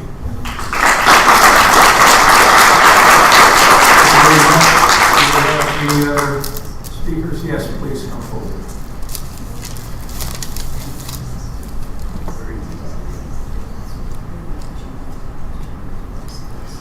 Good afternoon. My name is Annette Hopper. I live at 115 8th Street. I wanted to say first, please drop this censorship nonsense. I was probably one of the most vocal people last week, but I certainly wasn't inciting anything or doing anything, and it was in complete support of Frank. And the reason, there's a million reasons why I would support Frank, but one that really stands out to me, and kind of in line with prior comment, and that is we moved into 115 8th Street the day before Helene hit. And Frank came over, we were scrambling because we had a garage full of stuff, we had not moved in completely, it was a complete disaster. Frank didn't know us from Adam, we just moved in the day before, came over, helped us do the best he could to help us secure our garage, put up tape, put up tarps and sandbags and everything we could to do it, offered to help us, was the first to arrive at our residence afterward, and continued to maintain the best he could for our entire street and our community through the entire process, both by communicating and otherwise. That is one of the many things that I would support about Frank, but Frank did not incite anything. If anything to me, Dave, you did. And you did that by shutting down the meeting, not allowing any of us to speak, not giving any respect to fellow councilmen or the citizens of this city. So please drop this, and if there's anybody that maybe should be held accountable, it would be me, because I was probably one of the most vocal. But I also approached you and asked a few simple questions, and I would like to know if you have those answers for me today. What you can do is go to the city clerk and ask for those public records.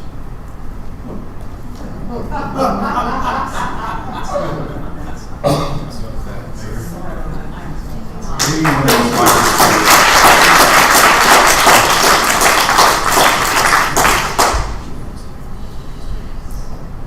One more? Yes. Well, How you doing? Randy Levis, 103 13th Street. I'm also wanting to withdraw this thing against Frank Bankert. I sent in a response to the email that the mayor generated and sent out. I don't know if you all got it today yet, but if you read through it, there's a lot of stuff that was mentioned in there I don't believe was true and accurate. I gave my point of view on that. He did nothing to create a problem, and in that verbiage in the email where it said it created a public danger or whatever your words were, there was nothing going on other than the crowd was riled up because we were afraid we were losing our rights across the street. Okay, so everybody was loud. Wasn't because of him. People were angry before they came here that night. You never see people at a council meeting, let alone a work session, right? And it was standing room only. People were there because they had a problem. And when people wanted to talk and they were told they can't talk, that's a problem, okay? And like this young lady here that just made a comment, and the answer was, go see the clerk and get some answers. I was here with an issue 3 years ago when this first started, and I had a question about something that was going on, and I said, I need an answer to this, and your remark was, we don't answer questions. Okay, that's wrong. 50 years I've been going to council meetings, board of education meetings. I've never seen a situation where you can ask the superintendent or board member or councilman, what's going on with this park? I see you have an ordinance coming up about a sign ordinance, and there's something about the number of signs and the square footage of the signs. And I wanted to ask, is that per sign, the size, or is that... Sir, if you don't mind, would you stay on topic? I understand on topic. This is not about the censoring. This is something completely different. No, it's a point that you don't do things the way you should be doing things. Okay, it's wrong, and it's about the frustration that came from this audience that day because of the way you run things. That's the problem. Okay, you won't communicate. You won't allow us to talk. You won't allow us to ask a question. Oh, we're not answering any questions. People get frustrated when they hear that. The crowd was frustrated because you said there's not going to be any public comments. You should let the people talk. And in that memo that you sent out, you said, oh, you're going to get together with the people that are affected most. Who are those people? Oops, you can't answer that question. Who are the people? We are the people that were affected most by those lots of what you're trying to give away. Okay? I'll do some more emails for you.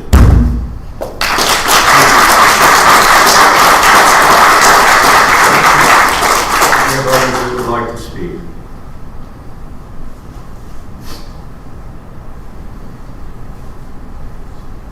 Tim Brennan, 106 19th Street.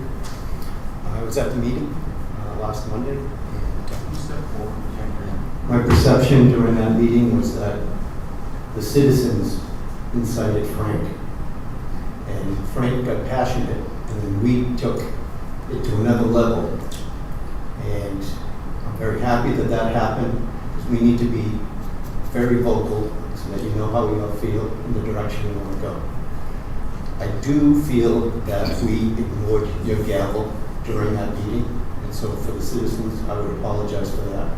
But going forward, you're going to get the same type of commitment from the citizens regarding this whole agreement. The other topic I am concerned about is whether or not there is a conflict of interest with the negotiations that are going on between the two. This is a different topic, sir. I'm sorry. I apologize. Okay. Thank you. Thank you.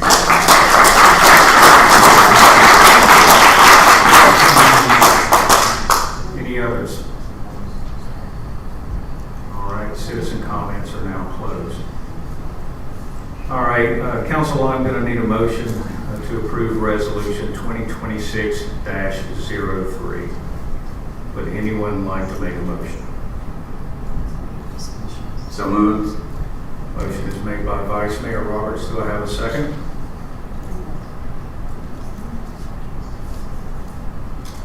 All right, motion dies.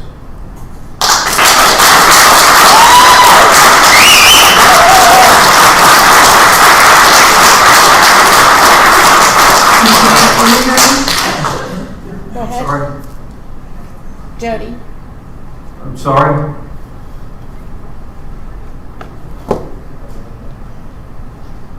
Can you speak up again? I second that motion. All right, I'm going to allow it just because we're having technical difficulties.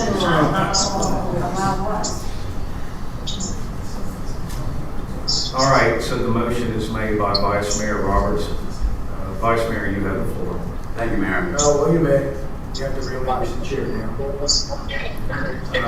I didn't make the motion. It's your resolution. You can't speak without your own resolution, you're the chair. So he did not make the motion, he did not second the motion, so that rule that you keep referring to does not apply. He is the presiding officer, and he is the one that should be handling the meeting. He is Unless not he the- made the motion or the second, he did not make either, so he should preside over the meeting as normal. That is not what our charter says. That is, and then you have to go back to 262B then. The presiding officers or such other council members as may be presiding shall not move or second an issue. All right? He's moving his issue. He did not move the issue, the motion was Who moved made by it? Vice Mayor Roberts, He asked for it to be moved. and the second was Shirley. So, Well, I believe you're in violation of the charter. All right, so Vice Mayor Roberts, you have the floor. Thank you, Mayor. So first of all, this agenda item has nothing to do with all the good things that Frank has done. I actually consider Frank a friend. He has done many good things for this city. We haven't agreed on everything. You can look back at workshops we've had. We discussed them through. We worked them out. The biggest thing I like the most about Frank is he has publicly said more than a couple of times that he's a Christian. And that's more important than anything we do or say in these meetings, as far as I'm concerned. I was raised my whole life that there are consequences to your actions. If my parents told me to be home at 10 p.m. and I came in at 10:30, there were consequences to my actions. I was grounded, or depending on how old I was, I got a butt with it. If Mother Teresa drives down Gulf Boulevard 75 miles an hour, one of these fine deputies in the back will pull her over and give her a ticket. She's an amazing woman. There are consequences to to your actions. This resolution was written regarding what happened at the meeting last Monday. That's all this resolution is about. I have no ill feelings towards Frank. I think he's a great person. I think he's great for the city. But what happened last Monday was wrong.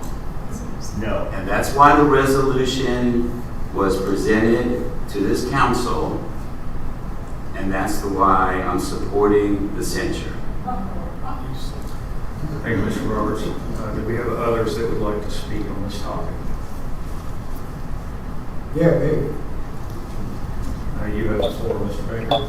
Okay, let's dissect this garbage, resolution. Mike's bad.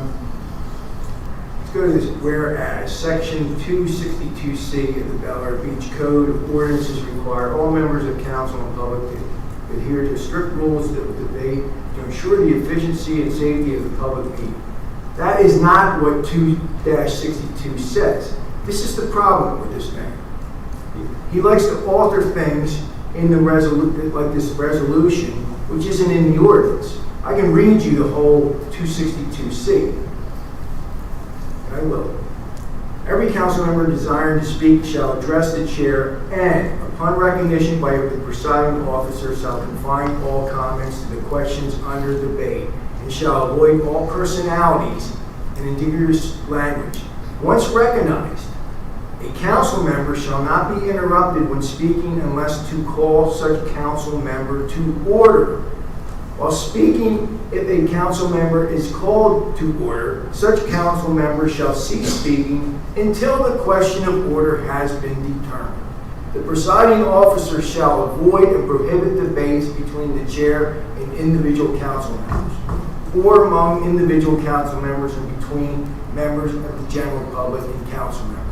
On all matters under consideration by the city council, the matter shall be addressed by the council member first, then the public with final response.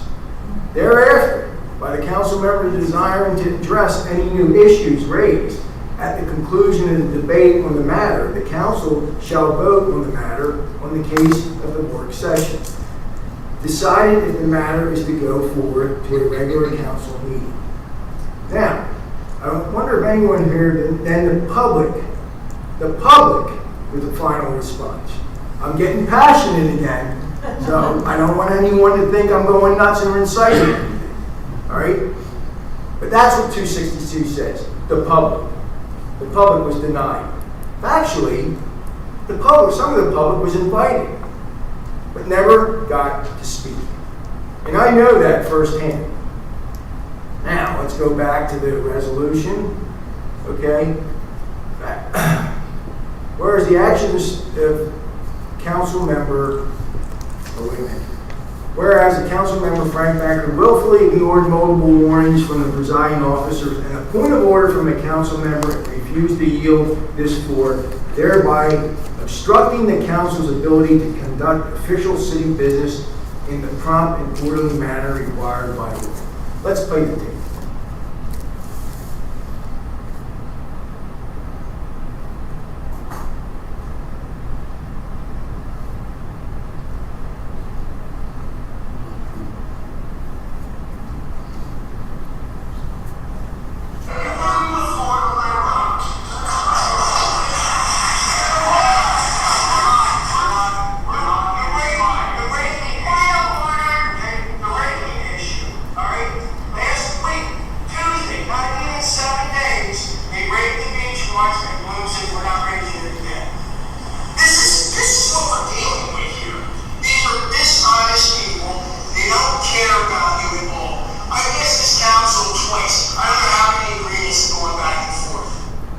Now, I'm not going to play the whole thing, but you heard the point of order. He never ruled on it. Mr. Manzo expressed it how many times tonight, okay? I was never told to yield the floor. I just read you 262C. I should not be interrupted at all until my comments are done. Moving on. Whereas whereas the actions of Councilmember Frank Bankert resulted in a clear and present danger of public disorder, causing members of the audience to rise in a threatening manner and forcing an emergency adjournment of the meeting to protect the safety of the council, public staff. Nowhere did I address the audience to rise in a threatening manner. In fact, before the meeting, the mayor, there's two of them back there, brought 2 deputies into these chambers. 4 deputies, okay, are in the chamber right now. Which this mayor condemned Mr. Manzo when he was mayor.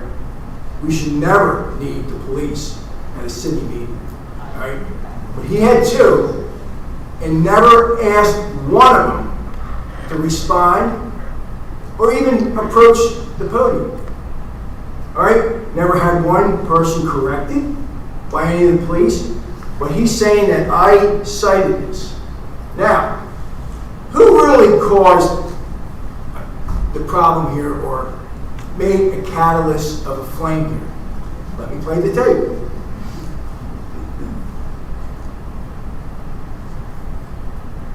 Put the arguments between the 2 communities to bed. And all I see is you going over there and poking the bear every chance you get. You are the biggest catalyst between our community and that community that I have ever seen. And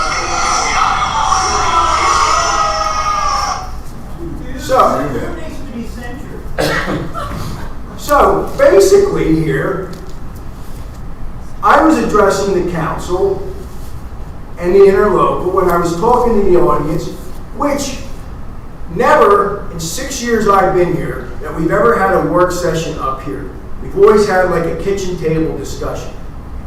He sets up a forum where we have to talk to you guys in that, all right? Where we used to cross talk to each other. So of course, I'm not going to be ignorant and not address the audience either. He then says I'm the catalyst, okay, when most of the people were in agreement with me. Who cites a problem here? Not me, the mayor. Moving on. Whereas such behavior interferes with the fundamental operations of the city government and undermines the public trust in the legislative process.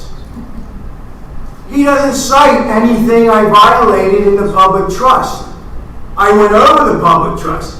I don't see any violations of it. He throws these words out here, and I'm going to tell you right now, this is an assumption.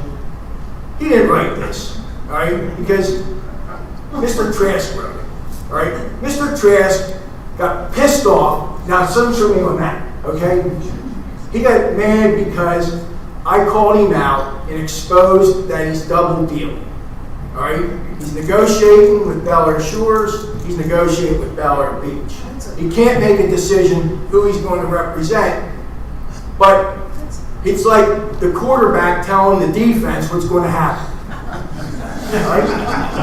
Yeah, you guys laugh. This is your beach access. This is your property rights. All right? You have a woman here that's been here since the early '60s that just got up and told you what kind of a sweetheart these people are. Her father had to go to court against them. It wasn't last week. Mr. Mayor says this has been going on for 3 years. This has been going on for more than 3 decades. Yeah. All right? Moving on. Condemnation of incitement. The City Council expressly condemns any attempt by an elected official to use the dais to incite public unrest, provoke lawless or bypass the legal procedure of the city. Again, the mayor had 2 deputies that he asked to attend the meeting beforehand that were in the room. The room had more people in it. People were actually standing in the hallway, all right, and never requested a deputy to come forward. Now, Mr. Roberts, who made the motion to move this forward, which he should have relinquished the chair. I read our charter to you, okay? He doesn't even have the right to make the motion, all right?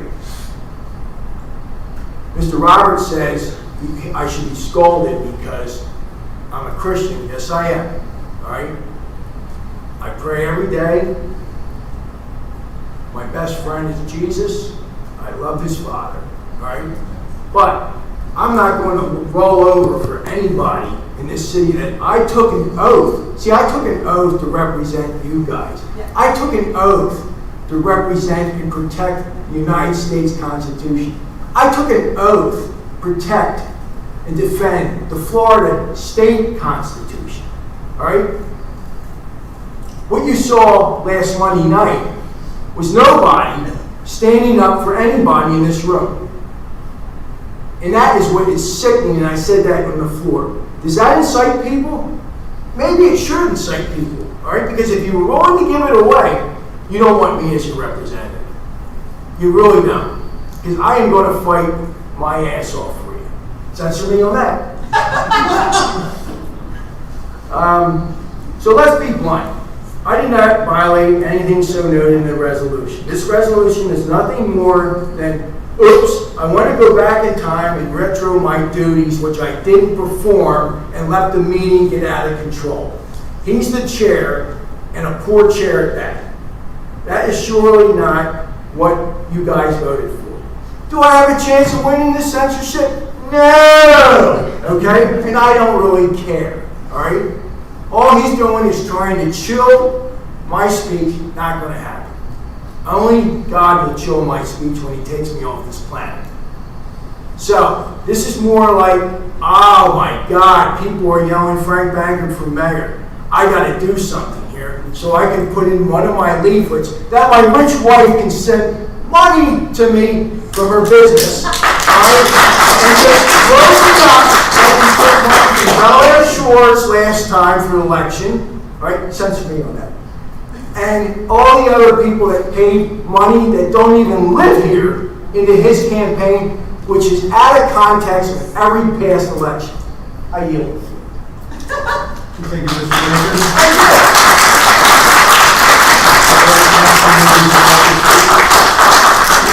Council members like to speak. Yes, I'd like to say something. Can you please get closer to the microphone? In reviewing what last week's meeting was about, it was a working session. And as Frank mentioned, we normally meet face to face and we talk through the issues. That was our only opportunity to do that on this particular topic. This is something, I think you all understand, the sunshine laws, that we cannot speak to each other outside of this meeting and outside of on a public record. So we can't talk about anything unless we come into this meeting, and it was intended to be a working session. Now, prior to that, all these communications were floating throughout the community, encouraging everybody to come to that meeting. And that, with 200 people crowded into the room, was no longer appropriate for the layout that we normally have. We were left with what we have here. And it preempted our opportunity to really talk through the issues in a civilized way. And Frank, you were really, really angry. You were hostile. You did not engage. So you understand the state of my mind? Yes, I do. And I you got a psychology. There was not civil discourse here. I need to actually explain the point of order. You're not allowing the council member to speak. Do I need to say anything else? You're the chair. Thank you. Unlawfully. Please continue. You were a catalyst for how the citizens reacted. And it was frightening. It was threatening. It was an angry. I'm gonna ask you to hold. Give me let us talk. I'm not used to that kind of. Please read the room. He was not. Please read the room. You had people come in. This is not a back and forth. I'm sorry. I'm going to have to rule a point of order on you. Okay. It was inappropriate behavior for a civilized group to get together and have a working session. It preempted the business. It was just inappropriate. It was appropriate to end the meeting and let things move on. That all said, I think we need to turn to working through things in a civilized way, respecting each other's positions, but also telling the truth. And I think there's been a lot of misrepresentation on matters of law and things there where people are upset about what I think are inaccurate interpretations. But we were denied the opportunity to work through that and talk about it.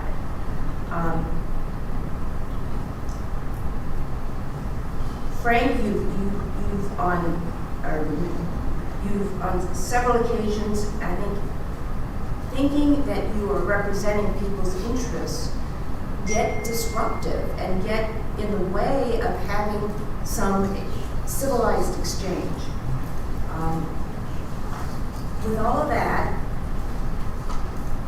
I was initially in favor of this, and yet I think it's not going to change anyone's behavior. Only you can do that. Only you as citizens can come and be civil and present your views. Only Frank can do that in a civilized way. Only I can do that.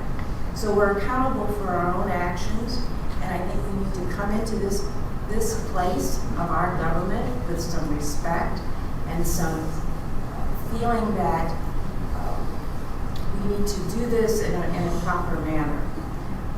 I don't think the resolution will change that. I think only we as individuals can change that.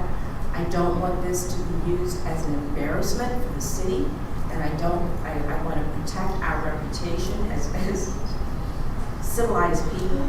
And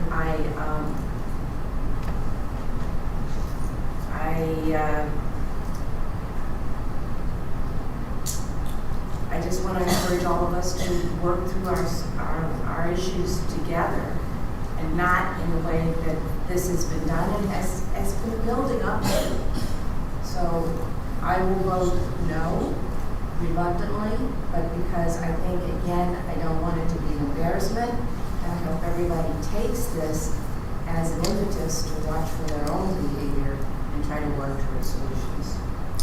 Thank you, Councilmember Elliott. I see Jody Sherlick's hand is raised. Councilmember Shirley, are you here? Yes, can you hear me? Yes. Okay. Yes, I am in support of this resolution, and I'll have to tell you, I did call a point of order, which should not have to do during a work session. We should all be civil enough to be able to. Could you get it closer to the microphone? Go ahead, Councilmember Shirley. Okay, I'm in support of this resolution. I was the one who reached out to try to do. Can you hear me? Yes. Try again. Can you hear me now? Is that good? Maybe on that. Let me try it. You gotta try that one. Try again. Okay, can you hear me now? Yes. Okay. So I'm in support of this resolution. I did call a point of order, which I've never had to do prior at a work session. I find it very unusual that our work session became such a uncomfortable position. I felt threatened. I actually had my phone out to call 911 because we had back in the corner by himself. I was trying to figure out an exit plan. How could I get out of there? Because I was worried for my safety. And I'm thankful that Mayor Dennis called the meeting to an end so that we could all move on. I don't ever want to be put back in that position again. I think when we debate, we should keep it civil. Jim, I commend you on your comments. They were very well said. And I just hope we can move forward and work peacefully together to resolve issues as we enter into more business that has to be done with the city. Unfortunately, we weren't even able to begin to scratch the surface of the agenda that night. And again, we're spending a lot of time on something that isn't productive. I'd like to get to a point where we're back working on the business in the city. Thank you. Thank you, Councilmember Shirley. Do we have other comments from the council? Yes, Councilmember Harper. I think that Councilmember mentioned earlier that when we talk about workshops versus meetings, the intent of the workshop is, under the Sunshine Law, is to be there and to have a one-to-one vocal conversation about the agenda items to be discussed during the meeting.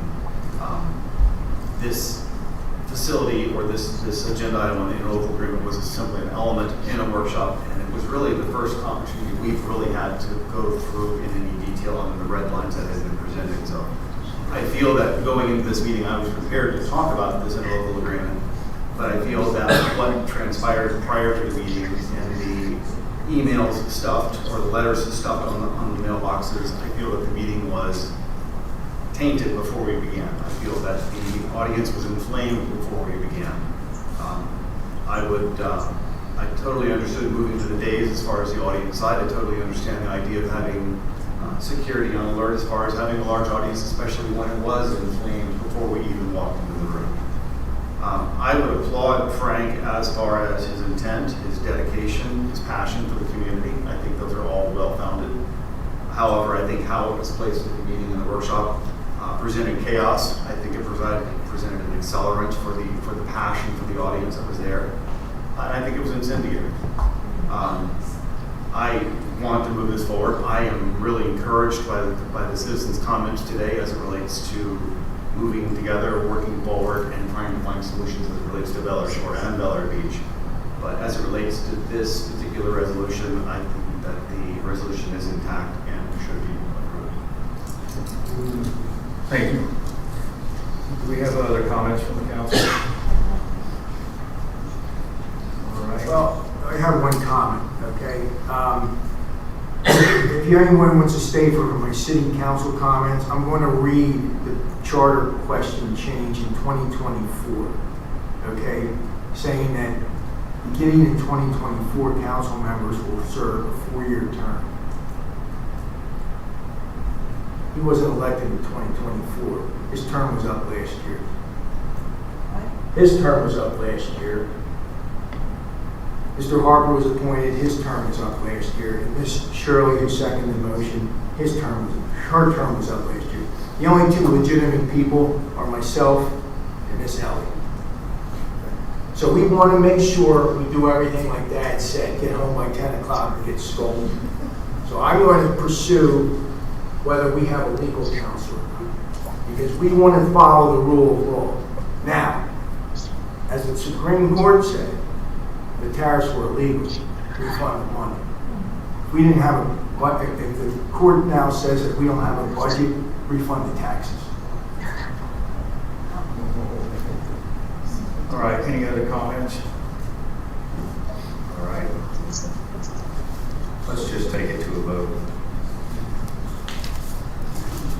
Kathy, would you please call the roll? Councilmember Bankard? No. Councilmember Elliott? No. Councilmember Harper? Yes. Councilmember Shirley? Vice Mayor Roberts? Yay. Mayor Gaddis? Yes. So the resolution passes 4-2. What was Shirley's response? Yes. Yes. All right, we are now moving on to item number 15. This is consideration of requalification of Pinellas County. I'm sorry. Hey, wait a minute, what's my penalty? Do I have to stand out in the stocks now? Or something?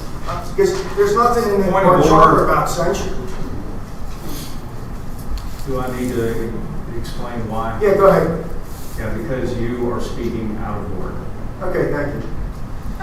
All right, I should've done that item a week number ago. 13, authorization for the city manager to execute a purchase order with BCS Construction Group LLC for demolition of primary structure at 1001 Cedar Drive, leaving the existing concrete slab foundation in place for a total of $9,800.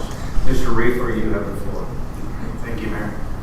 So, yeah, we brought this up last meeting, once we heard from the citizens and the Travel Suncoast Fire Rescue decided to go with another location.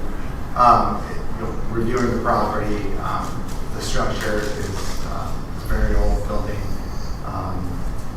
It's been used for public works since it was bought for this building to be built and for the council meetings to be held over at the house.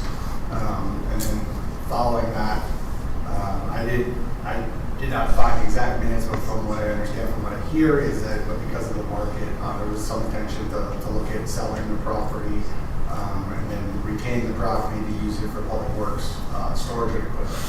And it's been used since following this building was done in 2010 till about 2018, where that separate garage structure was built behind of the main house.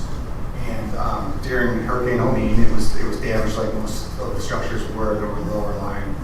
And in its current condition, it has a roof leak down through where the air handler is. The condenser and air handler are shot. The walls are gutted, very similar plaster, makeup in some areas, drywall. The travertine floors, and I had the carpet, which was all ripped out. So right now, it's in disrepair. It did not come out substantially damaged from the excavator tool, but it did have, from our insurance claim, which are Right National Flood Insurance, for the structure alone, we did get paid $76,000 for the damage. To restore the structure somewhat usable to the way we were using it, I think we'd have to at least put that in. And I did include that the last re-roof was done after the city purchased the building, so that was 2008, so the roof is fairly old. Some other issues, the water heater shot. And then, so I went and got some demolition quotes. We have 4 of them. I did search for quotes earlier in the year. It was around the September time period.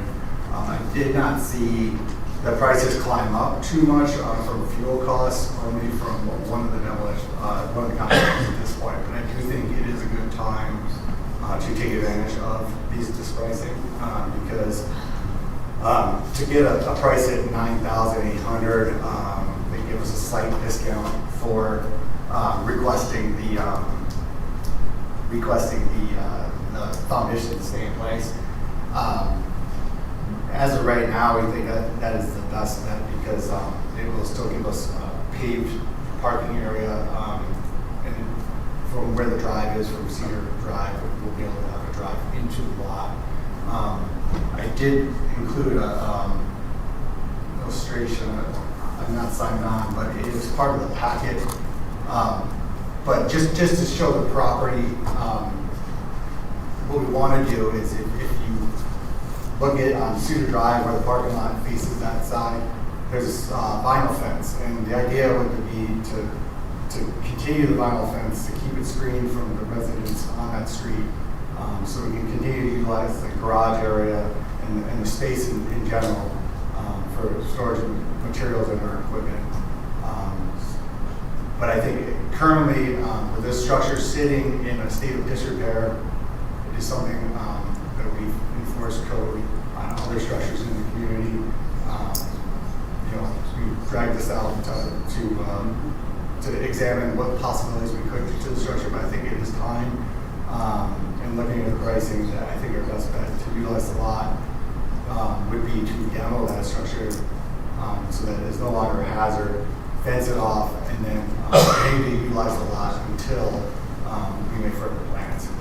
One would be in itself to create some sort of access from our city hall lot so that this property does not need, we don't need to take our city trucks, our city equipment down Cedar Drive. More so we can come into the parking lot, not just serve the neighborhood as much.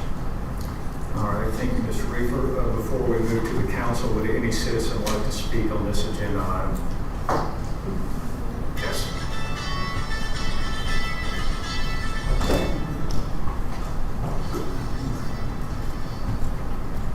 Debbie Ball, 115 Causeway.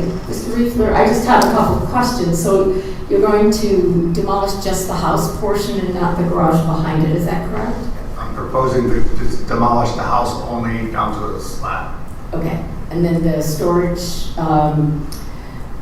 facilities behind the house would still stand, they're okay? Yes. To stand? That second structure was the one that was built in like 2018-19.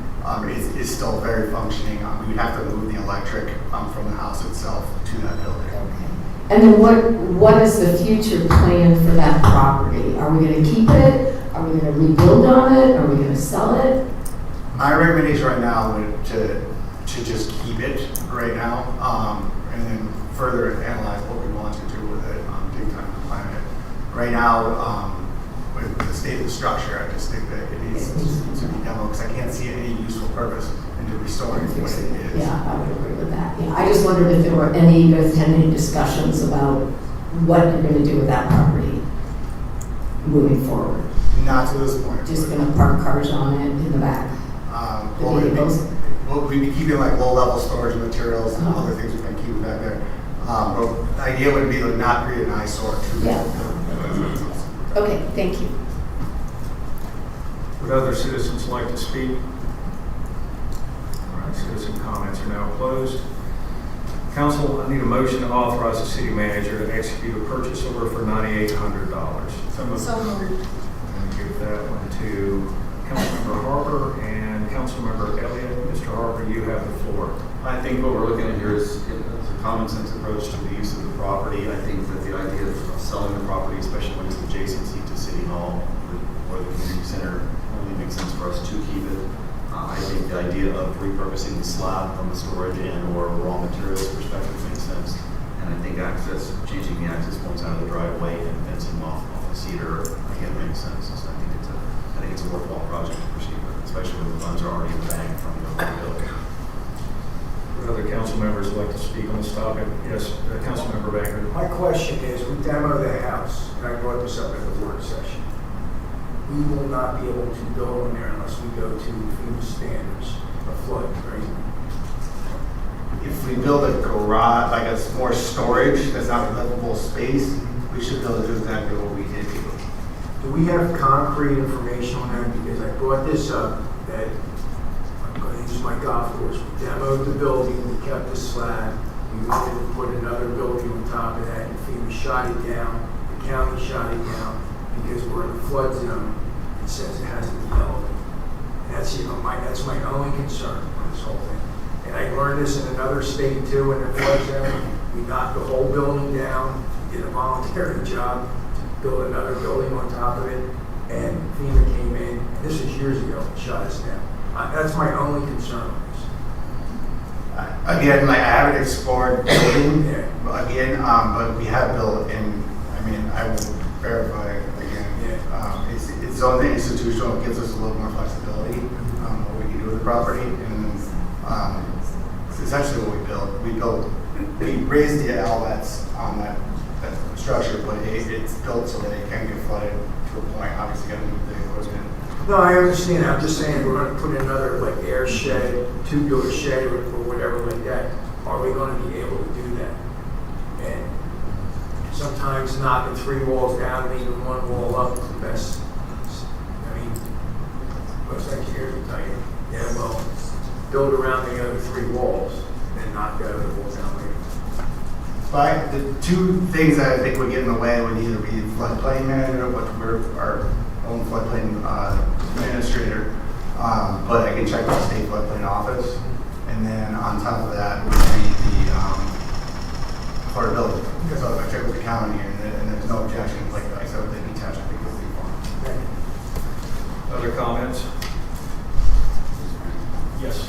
It's a quick question. So, were there any uses or activities that you guys were using in the building we're going to tear down that are going to inconvenience you once that building is torn down? Or will some of those be able to move over to the other building that we're keeping? We've essentially already consolidated. So we're not, in demoing that building, we're not going to lose the ability to do anything we're currently doing. Perfect. Okay.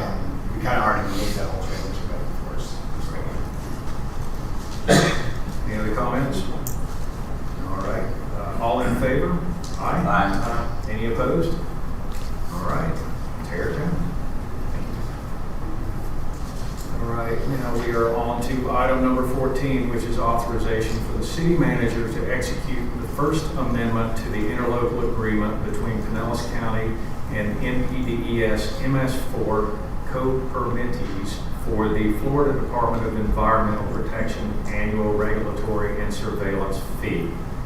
Take it away, Mr. Riefler. Thank you. So since we started doing the NPDES MS4 permitting, obligate our annual permitting program, we do it underneath Pinellas County, which is more of an umbrella. So they're the main permit holder, and then each, I believe, 24 municipalities are underneath that. And the way they've arranged it is they set up all of the testing fees for water testing, nitrogen, and the particle densities that they take in random areas. And then, so all these cities that are required to do this, they divide it up by population. So it's evenly proportioned. We've been doing it where it's been about, I want to say just slightly over $1,000 where we pay it, and it works out well for us. So this would be the First Amendment to the last agreement that was signed in 2021, which will extend it another 5 years. And everything is Thank you, Mr. Riefler. Let's go to the citizens for comments. Would anyone like to speak on this topic? All right, citizen comments are now closed. Council, I need a motion to authorize the city manager to execute the First Amendment of this interlocal agreement. So moved. Motion is made by Elliott. Do I have a second? Second. A second by Roberts. Councilmember Elliott, you have the floor. This is another example of some efficiencies that can be made by cities banding together, and doing so makes sense.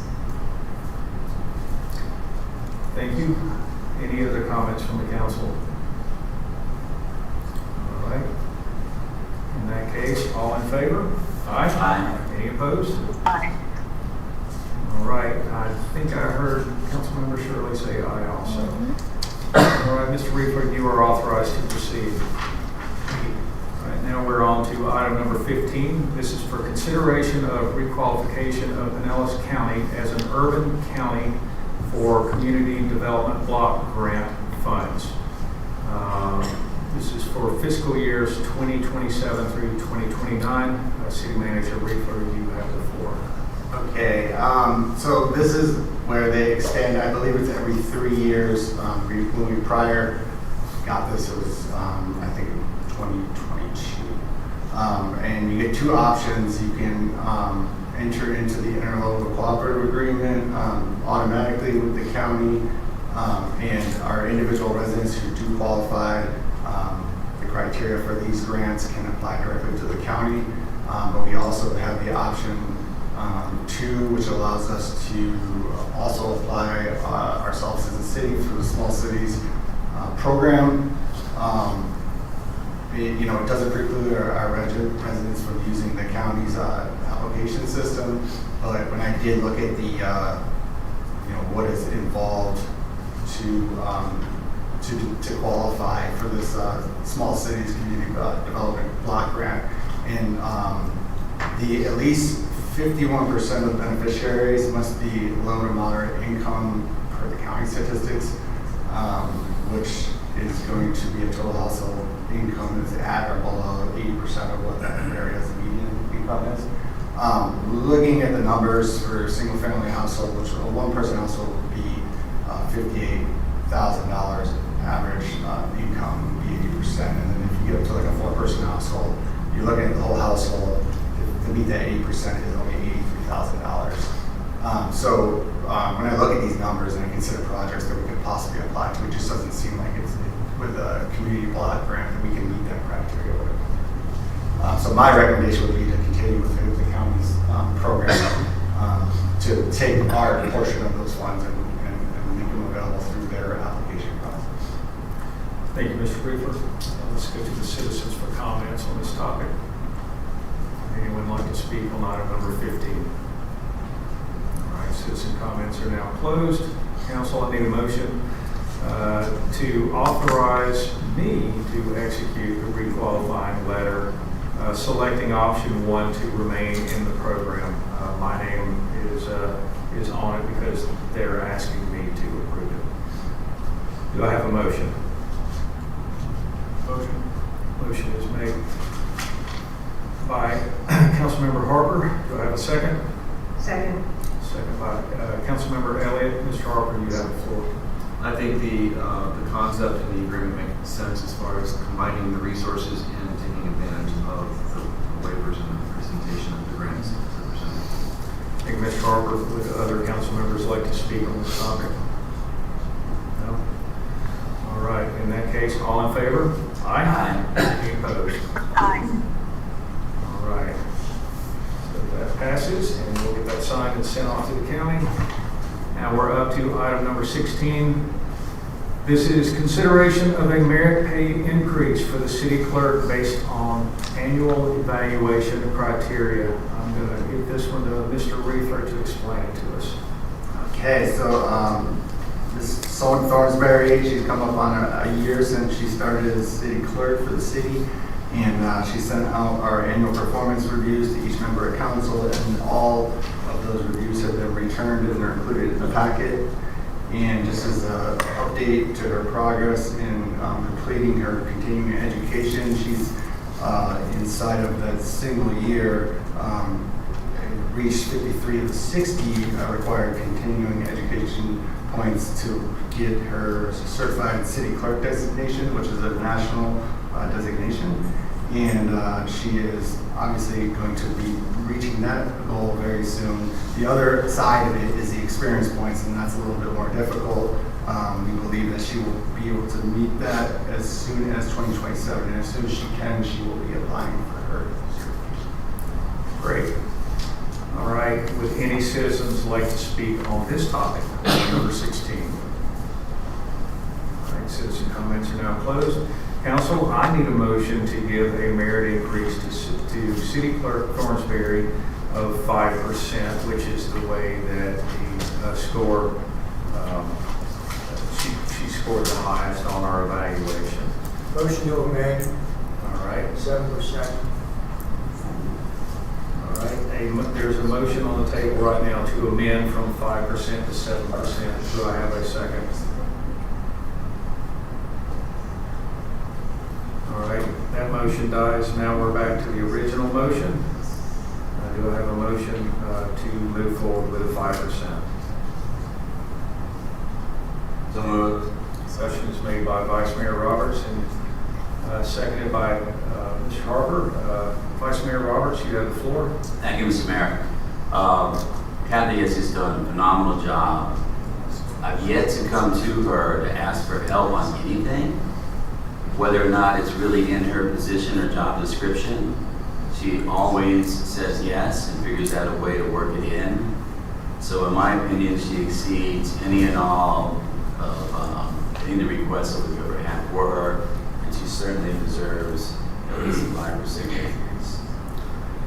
Thank you, Mr. Roberts. Do we have anyone else that would like to speak on this topic? Yes. Councilmember Baker.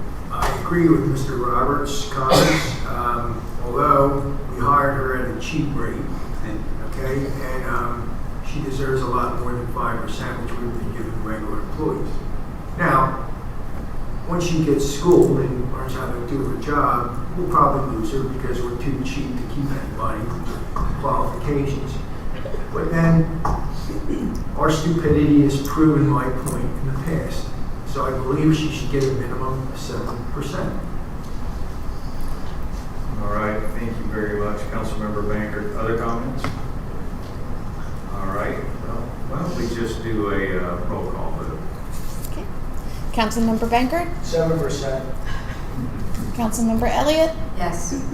Councilmember Harper? Yes. Councilmember Shirley? Aye.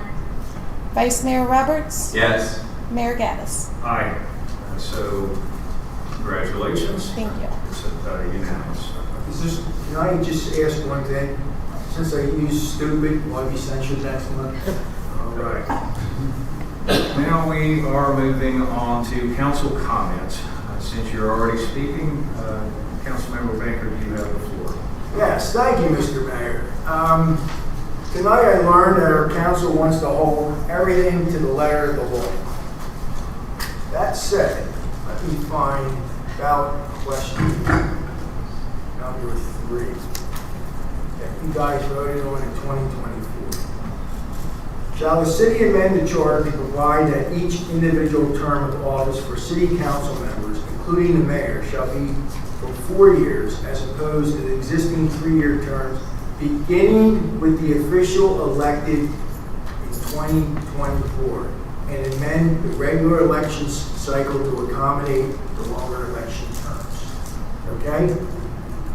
As I said earlier, I was elected in 2024, Ms. Elliott was elected in 2024. Everyone that was appointed has to come up for re-election at the next regular election cycle, as our charter does say. Now, during the discussions in September, it was clearly noted 2025 would be the next one. I was against all this. When it came to the council meeting, they tried to change it to 2026, which wasn't what we agreed with. I voted it down. Following month, I read it again in the work session, and I said, so there will be an election in 2025, is it going to be March or November?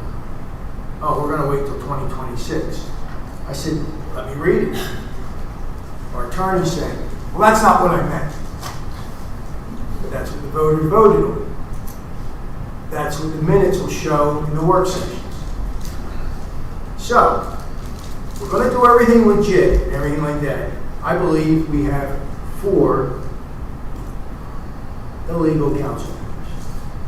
Hence, everything that was voted on, including my censorship, will be void.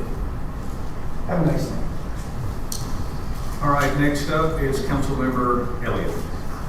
I've had a request from one of our citizens that we consider parking arrangements on the marina lot, and so that residents of Bella Beach possibly have trailer parking on the marina lot. And so I just asked that we put that on the agenda for a working session in the future. All right, we can certainly add that. Next up, Councilmember Harbour. As we kind of go through these sessions, it really is about representing the citizens. It really is about doing the right thing. It really is about transparency.